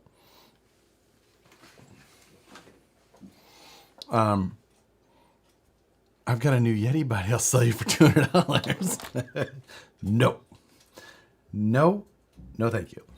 But yeah, like I said, it's the titanium. I mean, I haven't opened the diffs, so I don't know what, if it's got the hardened gears or not. But if it's how the rest of this truck was built, it probably does. Any word on Gladiator wheels? Ben. No. Oh, I showed you guys which wheels that I think I picked, but I haven't shown the masses.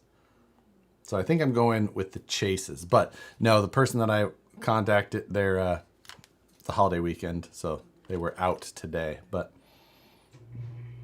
I think that I've chosen the wheels for the Gladiator.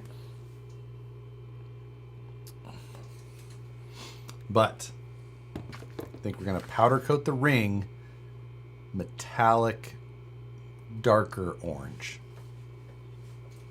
Come at me. And probably going 20s. We'll see.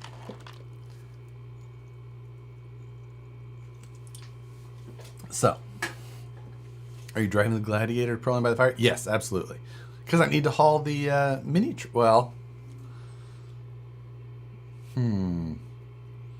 Normally, I might have a rental. We'll see. Either way, the mini trike will be coming to Pro Line by the Fire. No matter the car. But it'll probably be the Gladiator. Just machine your own wheels. I want zero to do with that. Zero. So, not mall crawler wheels? Yeah, a little bit. I mean, I like the way that some, like,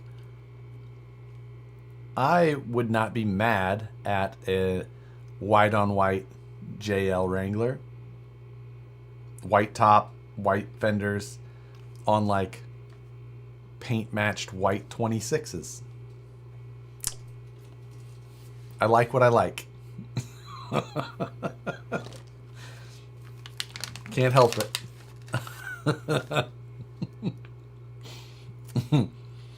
So are you going to do a bid on building your SCX6 to make it a buggy? Possibly. Depends if I have to make sure that that I get it. I have to do it, for one. But we'll see. I want to do it, but there's so much left to do. I have so many projects. And Axial Fest is in, what, 23 days? So, will it get done? I don't know. It's there all day here in Miami. Exactly. I just don't hate it. I'm sorry. I don't hate it. Had a white on white Tahoe on 24s. See? I just like it.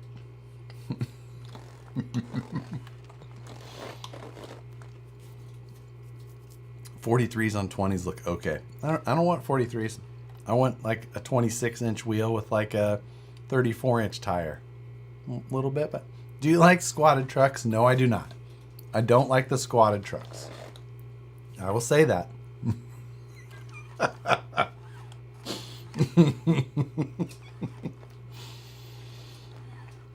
I do like donks, though.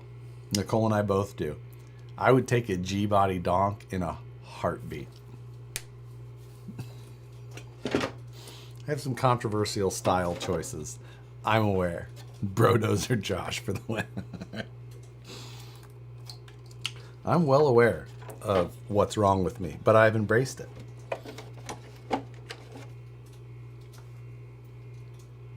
'73 Impala all day.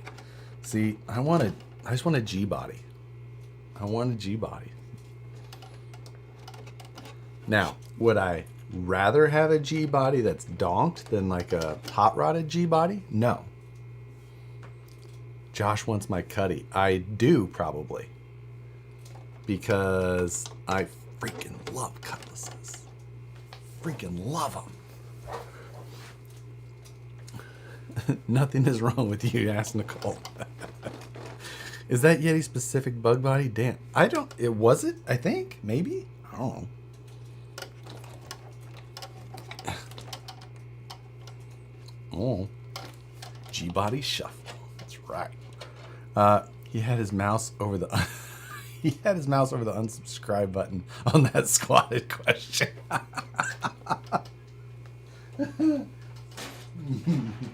No, I don't like squatted trucks. I'm just sorry. When's the monster truck coming? I know there was a question about build-offs. Matt and I have been talking. We definitely have some stuff we've been talking about. But, you know, I know I have to write up a proposal for one of them so that we can get it sent off to the powers that be and see if they accept our terms and our just exorbitant salaries that we charge for these things. It's not a thing. I got an 88 Fox body. I want a trunk model Fox body. Really like them.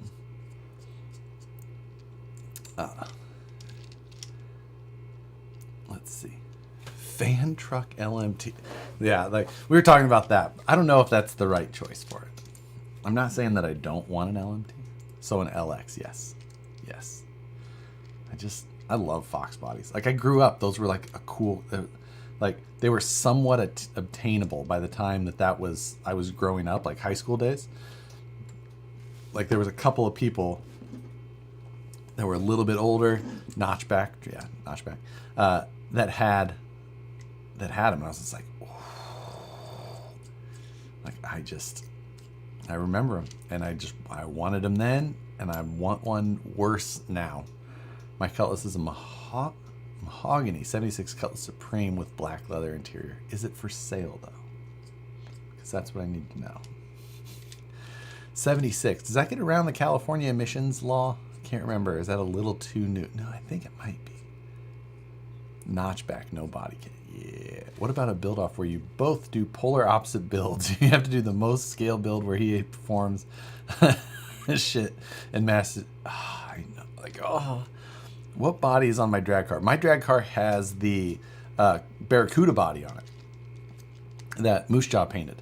And then I also have one of the Tough Color Novas. So 74 is California. Damn it. That'd still be worth it. I'll just license it in Idaho or something like that.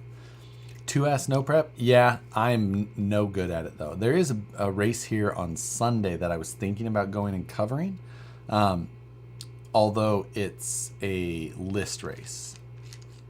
So where's the Josh Smells Toyota?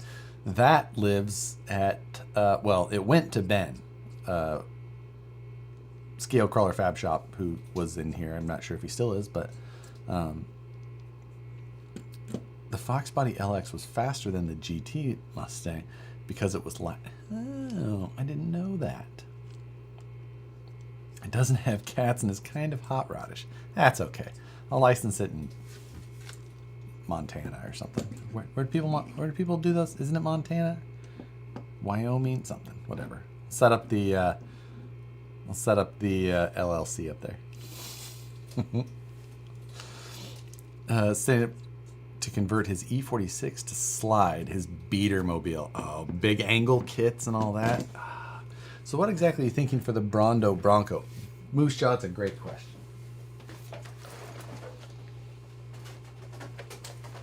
So, the Brondo. I'm still here, still have cilantro. Yes. Ben still has it. Things get dusty in here so quick. So what I'm thinking is that currently this is the CC02 Tamiya underneath.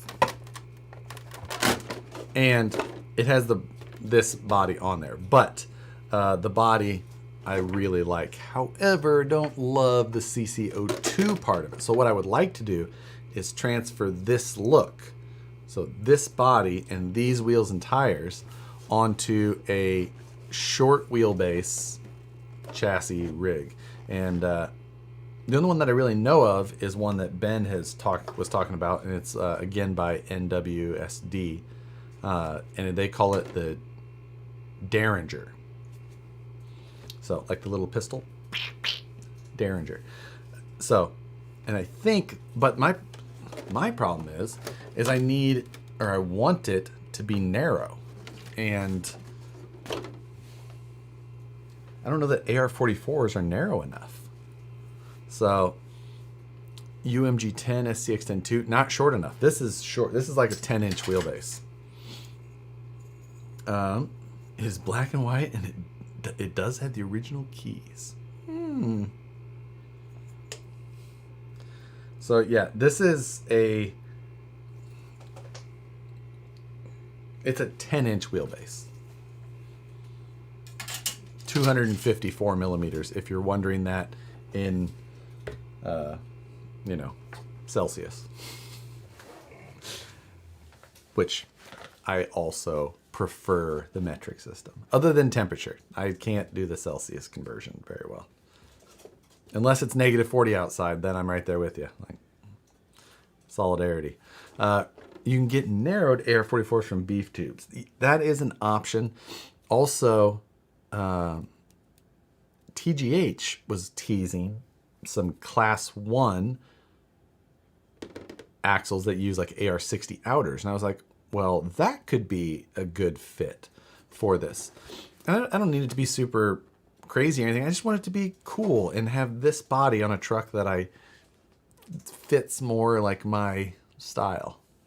So Joel Young, much appreciated. $20. Thank you, sir. Just got the Phoenix last week. I have to say it's an awesome build so far. Definitely think I'm going to paint it orange so it matches my Street Glide.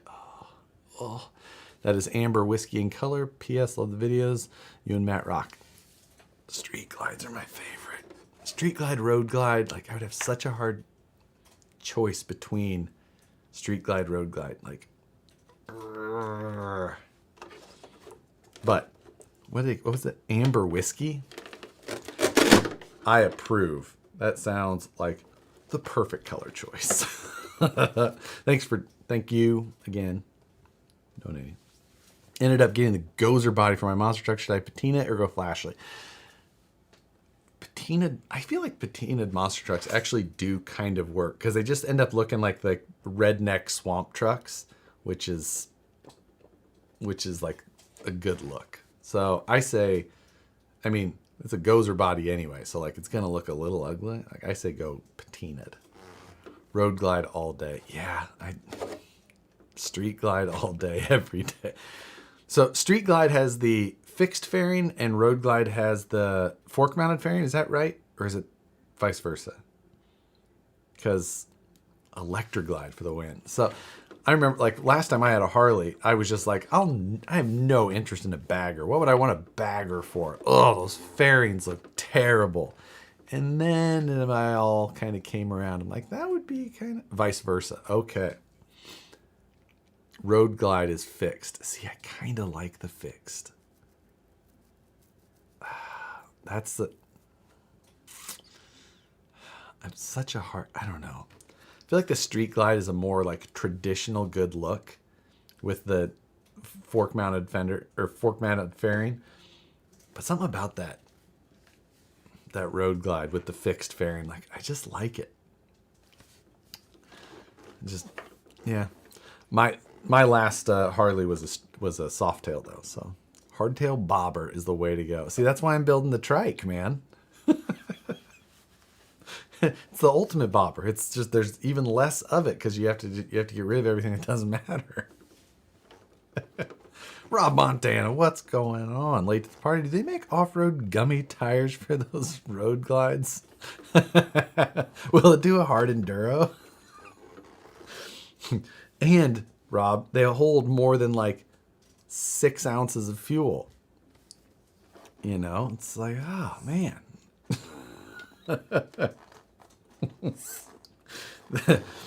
What? Rob's got the trials bike. Like, what does that gas actually hold for fuel in one of those little things? Because there's nothing to it. Like, I don't know where it actually holds the fuel. I feel like you have to carry a water bottle in your pocket with a little hose.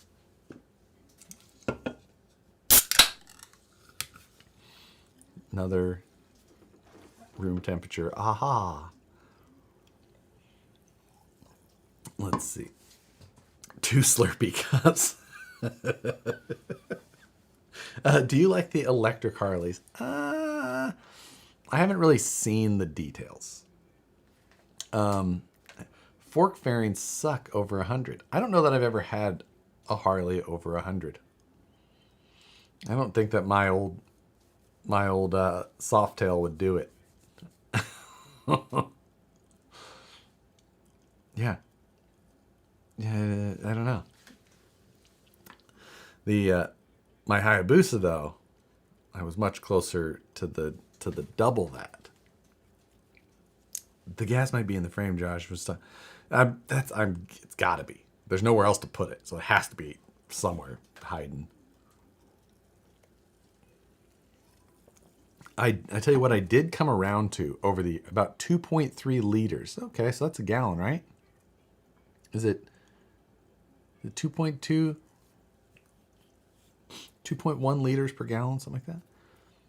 205 on the Busa. And I think I don't know if I actually ever hit 200 on my Busa. Definitely not, maybe indicated, but definitely never actual. Because obviously indicated was always a little higher. But, oh, wait. You've owned a Hayabusa? Yes, I had an 05 Hayabusa I had an 05 Limited that I had until, 2013 maybe? Somewhere in there. So, it was my favorite. My Hayabusa was one of my favorite motorcycles I've ever owned. 4.4 liters to a gallon. I was way off. Samsonite. I was way off.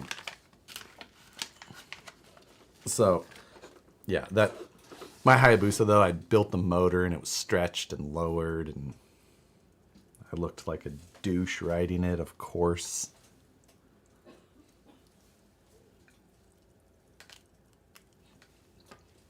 Still want a Grom cool little cruiser. I wouldn't mind one. To think you could have been Busa Designs channel. I know. How bad would that have been?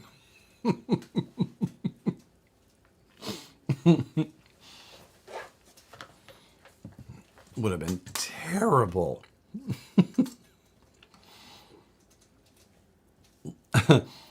Made it unrideable. See, I was in the Midwest.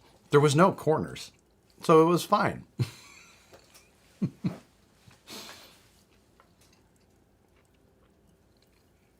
Let's see. You got so to sell impulse buy still still haven't though. People would have thought your name is Busa. I know. People already are like, your name isn't Harley? I'm like, no, it's Josh. They're like, what?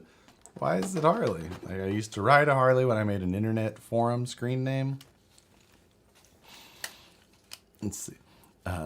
Mini Adventure, Mini Africa Style Twin. I don't know what that is. Wait, your name isn't Matt? Thanks, Alex. Oh my God. responds to Harley. Exactly. I mean, that's what I get it. And that's what we would used to go to events, and like when it was only internet forum days and I never made a video, they're like, oh, I'd be like, hi, I'm Harley from RCC. Hi, I'm Harley from RCC. That's how I used to start my videos. Like, this is Harley from RCC. This, you know. Schwann's Designs. I definitely need to do a Schwann body. Oh, but what I was saying I came around to was the V-Rods. I hated the V-Rods when they came out. Like, oh, water-cooled Harley. What? Like, but the V-Rod, like later, I was like, you know what? Those don't look bad. Some of the custom ones, I'm like, okay. If you had to try to make the CCO2 chassis perform better, what would you do to it?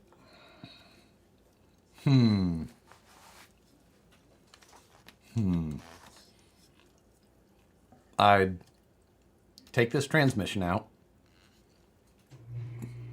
I would get a 3-gear transmission and lower it in there as far as I could. Design a skid that was as low as possible, you know, as smooth as possible.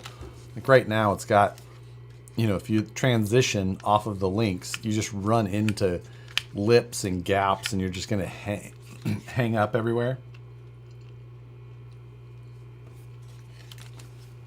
So that's what I'd have to do. Make it so that there was a smooth transition from lower links to skid plate to rear lower links.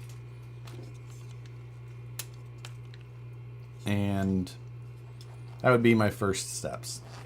Transmission, skid plate, and you know, then you gotta change shocks out, and technically it's 4-link suspension with a chassis mounted servo, which isn't appropriate. Blah blah blah. When you lived in KC, where did you go crawling? Number of places, I guess. My favorite place in Kansas City was a place they call Goat Hill, which is private property. They have events there every once in a while. That was my favorite spot. Then there was like Trist Falls up north, kind of like the Excelsior way or so. We did, there was one right by my house, which was called, God, it was like the Parkville nature area. I lived in the Parkville area. It was like the Parkville nature place, and there was a bunch of waterfalls in there that had some decent spots. And there was just I had a number of little places here and there, but not a ton of great ones. But ever had an RC bike? I have a handful still. I've never got one to work very well, but I do have some RC motorcycles. I've got the Thunder Tiger 1/5 scale. I've got the Kyosho Hang On Rider, or whatever the real name for it is.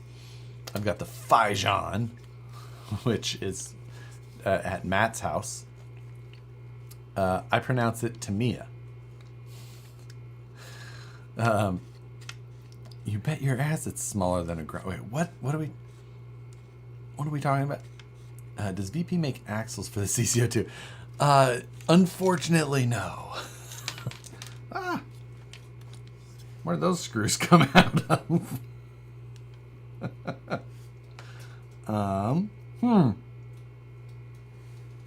That's normal. Totally normal. Oh. It's the rear, it's the other side of that shock. I'm a professional builder, people. Technically, I do get paid, so by Olympic rules, I'm a professional.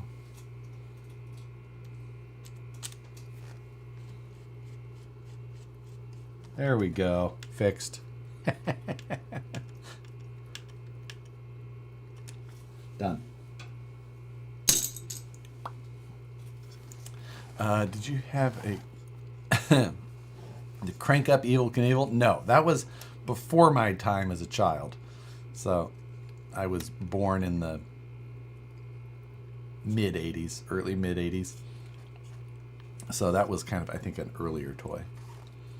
Josh went to college at Costco. Josh pushing the CCO2 to its limits on the desk where the bolts fall out. God.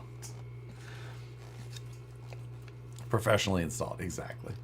Could almost throw the Navi on your carry hold. Wait, what is a Navi? What is that?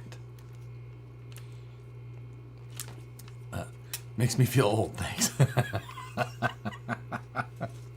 Welcome to Costco. I love you. Will a Navi fit on a Gladiator? What is a Navi? What are we talking about? So third person, I have to say, use that word. Josh does not know the glory that is the Honda Navi. That's a Honda Navi is a thing. You'll get at least 4 Navis back. What the? We're Googling. Honda Navi. Oh, it's new? What in the world is this thing? That is ugly? Not ugly? Not ugly? Is it seriously smaller than a Grom? It looks like it's a side-by-side to it. Honda Navi versus Grom. Oh, well, it's bulkier looking. Huh. Navi has about half the horsepower of an X-Max. Just go with the Honda Monkey. I do know what that is. That thing looks cooler. The Grom looks cooler than the Navi. I'm just going to say it. They're both Hondas. Why do they make both of these?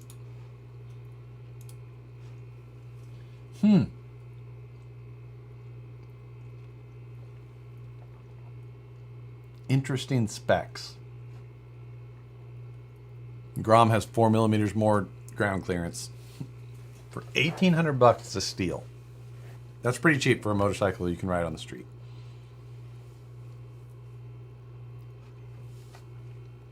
.8 horsepower versus 9.7.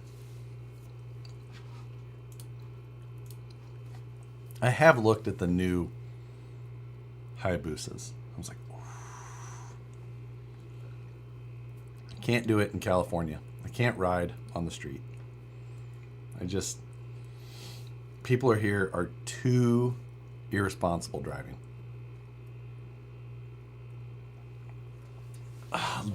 You gotta just get a Ducati. I know. The Ducks do sound good. But, I mean, I got hit head on in Kansas City on my Hayabusa. That was, unfortunately, at the time I was single and made worse decisions than I do now and decided to rebuild it all stupid. A guy did Rocky Mountain Race Week on a Grom. I saw that. Freaking ridiculous. 55 miles an hour. Just 1,200 miles. Here in Arkansas, they have a no helmet law. Same in Kansas. So, and I lived on the Kansas-Missouri border. So you're in Missouri, but I always wore a helmet, no matter what state I was in. And growing up in Nebraska, I lived on the Iowa border. Iowa, no helmet law. So we were always right there. All the time people were like, we're going to go ride in Iowa, so we don't have to wear a helmet. I'm like, well, that's dumb. Wear a helmet. Honestly, I just liked it so I didn't get so freaking windburned. Even though when I rode a Harley, I did wear the equivalent of a peanut shell on my head, so but I was a dumb late teen, early 20s kid. And I thought I was invincible. So, yeah. Now, I always want, Arizona has a no lid law. I didn't know that. I guess, maybe I did know that. Where is Laughlin? Is that Arizona? No, that's Nevada, right?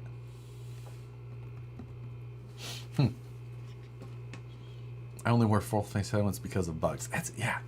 full face helmet. I could have one headphone in, you know, at GAT. All the gear, all the time. Exactly. When I got hit, I had riding gloves, riding jacket. I didn't have slide pants or anything like that on, and I had, I think, like regular shoes on. I was going to work when I got hit. Bah. Missouri is a no helmet law now too? What? I didn't know states ever went backwards on that. That's insane. Huh. I had road rash hex patterns on my arm from inside of my jacket. I got cut on the inside of my jacket, but it was right here on my elbow. Do I still have a scar? I do a little bit. But always rock your lid. I agree. Be safe, people, so you can make it to watch another stream. But on that note, we're just BSing at this point anyway. So let's we'll go till 8:30, like 18 more minutes. I think medical insurance is required to ride helmetless in Missouri. I mean, I guess that makes sense too. But isn't medical insurance technically required for everybody?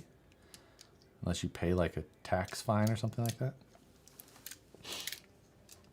They have helmets now that have like a rear view mirror built into them and look so you can see. Actually, I know about that. My brother was on part of a Kickstarter for one. And what was that thing called? God, I can't remember what it was called. It was like, yeah, it was a wild thing though. It had a rear view camera that like displayed on the visor and had like a heads up display. And it was called like the AR1 or something like that. It was a very controversial Kickstarter though, because the founders, who I actually know as well, like kind of Scully, exactly, rubber down. It was the original Kickstarter for Scully, and I knew who the founders were, the original ones, not personal friends or anything, but they were out here in the Bay Area. My brother knew them quite well.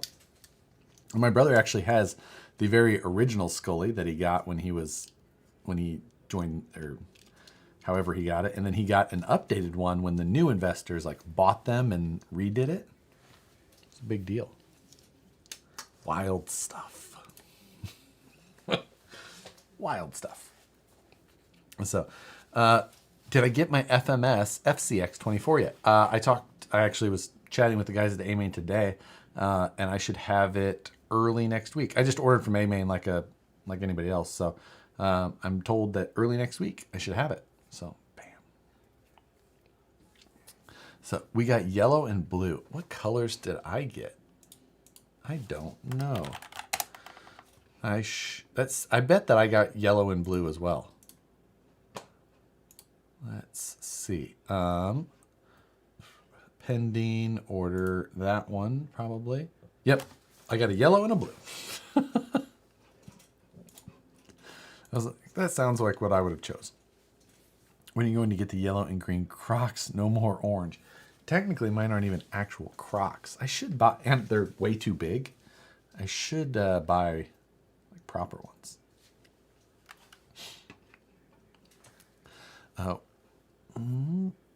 FMX looks like a lot of fun. If it gets a longer wheelbase in the rear, I think it will look much better and cut off all the fenders and all that kind of stuff. I think it'll be. I think that things will start looking much better.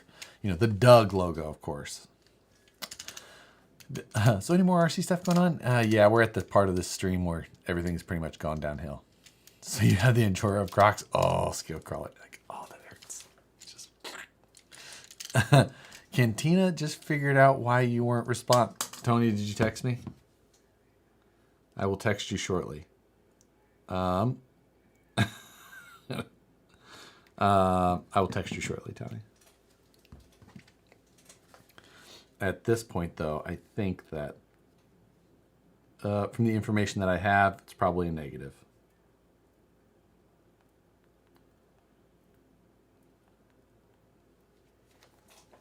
case you're not still watching, and I responded to you. Go 5-finger shoes better than... No.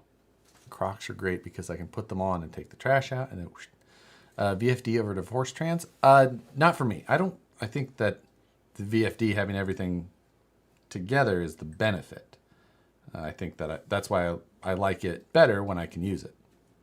It is my preference. I think that it is the better setup, but personal preference thing. I also like just how everything in it works. So, that way you don't have to have drive shafts and all that. I'm old boss bad influence. He sent me home with 2 toy green RCs. In ways, VFD is divorced. I think that was always technically, I think why they don't call it divorced is because there's 2 gears in front of what the transfer case gears are, and that those 2 are attached. So since there is those 2 gears directly driving the 3 transfer case gears, not detached.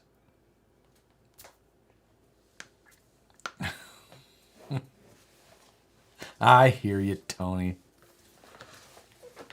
It does. The VFD does count for transfer case points, but it doesn't have to be. But it's not technically divorced, which divorced doesn't actually gain any more points than non-divorced. So that's why. And for those that don't know what a divorced transfer case is, like I think Suzuki Samurai's had a divorced transfer case where it had the transmission and then a short drive shaft, which was basically just a couple of U-joints that drove the transfer case.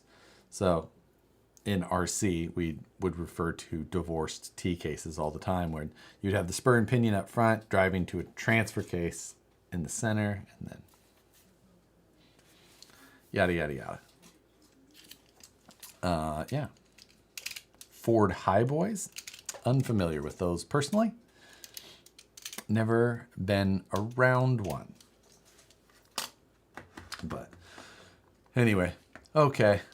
I am likely done for the evening. Yeah, we are. I said I was going to go to 8:30. I lied. My bad. But with that, have a good night, everybody. Thanks for joining. It was a good one. We got some stuff done, and I'm going to wrap this up for the night. No more RC for me today. We'll see you guys Monday for Flip That Truck, even though it's a holiday. YouTube waits for nobody. Later, all hit the like button on your way out. Bye.